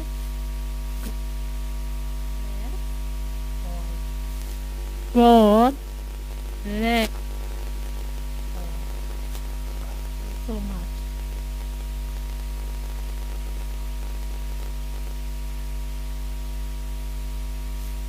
Thank you, Madam. Before we get a prayer, allow me to say this. I did indicate that there was a young man who had expressed a desire to get about 5 minutes to talk to us, but because of the constraint of time, I did not. We agreed, and is written a brief letter here that I want to read. And as you take your lunch, as you exit, I believe he's still out there, try to interact with him for the sake, I'm addressing the principal, for the sake of your teachers. Sorry, for the sake of your learners. Kibe. Kibe uko wapi? Martin Kibe. Is he still out there? No.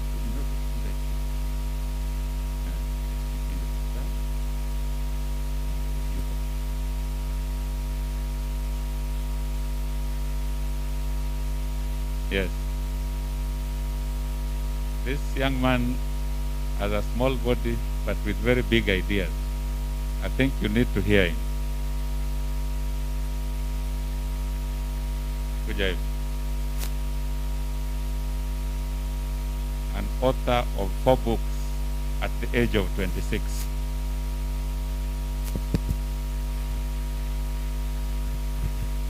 I think if he stood here, these things are going to block him. Wacha wazungumzie akiwa hapo. Thank you. I really appreciate this opportunity. My mothers and my fathers, once again, I'm also grateful to be among you. I want to say that I know the value of the teacher, that a teacher is like a root of a giant tree. And that's why maybe the value of teacher may not be known because the roots of a tree is not visible, but the whole world stands on those roots. Therefore, I know the value of the teacher, but having said that, allow me also to say that there is still hope.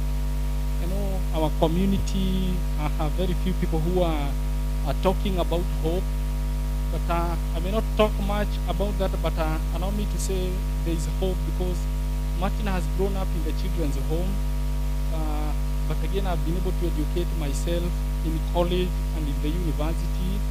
Na sisumbui serikali kwa sababu kazi nimejitengenezea kwa kuandika vitabu.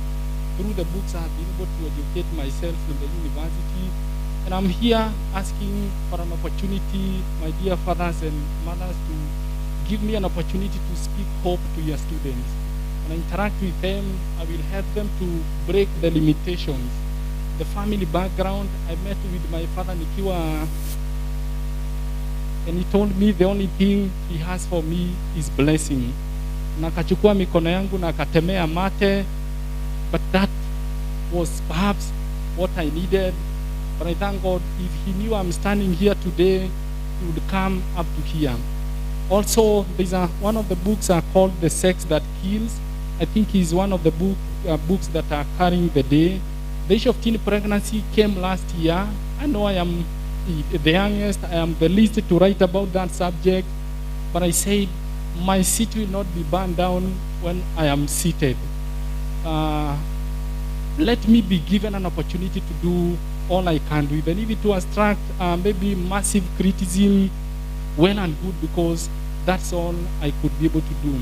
I wrote that book, one of my authorities, because my mother was a teen mother of 2. I was born when she was in Form 4. My sister was older than me, who was born when she was in Form 3, and she dies at the age of 28. And when I went to look for her history, she was trying to commit her 4th abortion. So that's how we lost her. Therefore, that's one of my authority. But also as a professional counselor, I think I can be given an opportunity by demonstrating the value of education, that the children who have sat in the university, if they are willing and supported by the community, we can participate in solution giving. I may not be able to speak much here, but the good thing, there are 4 books you can read. You can buy, they are yours 100 years. I'm only asking, give me an opportunity to participate in giving solution to the community. Empower me for your nation, because I know I have the capacity, I have the ability, and I'm not asking for food, I am not asking for school fees. When you buy that book, that is all I'm asking from you. Otherwise, thank you very much for giving me an opportunity to speak with your students. There is more to share with them, but for now, in regard to very much, sir. Okay, my contact is 0707 451 651. 0707 451 651. 0707 Martin Kibe. My name is Martin Kibe. 0707 451 651. Thank you very much. Thank you very much, Martin Kibe. You agree? Subaru Impreza. I requested for somebody to volunteer to pray from among the head teachers. Good. Madam Karibu. Uombe chakula, uombe tuwe na appetite na mambo hayo yote. I want to request all of us to rise up as we pray. After the prayer, while standing, we shall remain standing for the national anthem to officially close this activity. Kwa hivyo msitoke baada ya maombi, tusimame tu. Okay, let's pray. Glorious and everlasting Father, we quiet our hearts this particular time, oh Lord. Thank you for the gift of life. Thank you for the day that we started this morning, and now we have come to the end. Lord, we want to glorify your name, we want to adore you, we want to magnify you, oh Lord. Thank you for our facilitators. Thank you for all our leadership who are here today. We want to speak a blessing upon everyone, oh Lord. As even we move from here, may you dismiss us with your blessings. We are going to various destinations. Lord, we want to pray that you are going to take us through on our journey mercies. Lord, we have food before us. We want to pray that you are going to bless it and sanctify it to our bodies. We want to remember this school, oh Lord. May you bless the principal and all the community of this Nakuru area. May you bless them, bless their children, oh Lord. Bless their students, oh Lord. Thank you for everything that we have received today. As even we go back to our various schools and institutions, we want to pray for your guidance, that we go and lead schools which are safe for our children. Bless us now and dismiss us with your blessings, for this is my humble prayer. In Jesus' name I pray and believe. And may the grace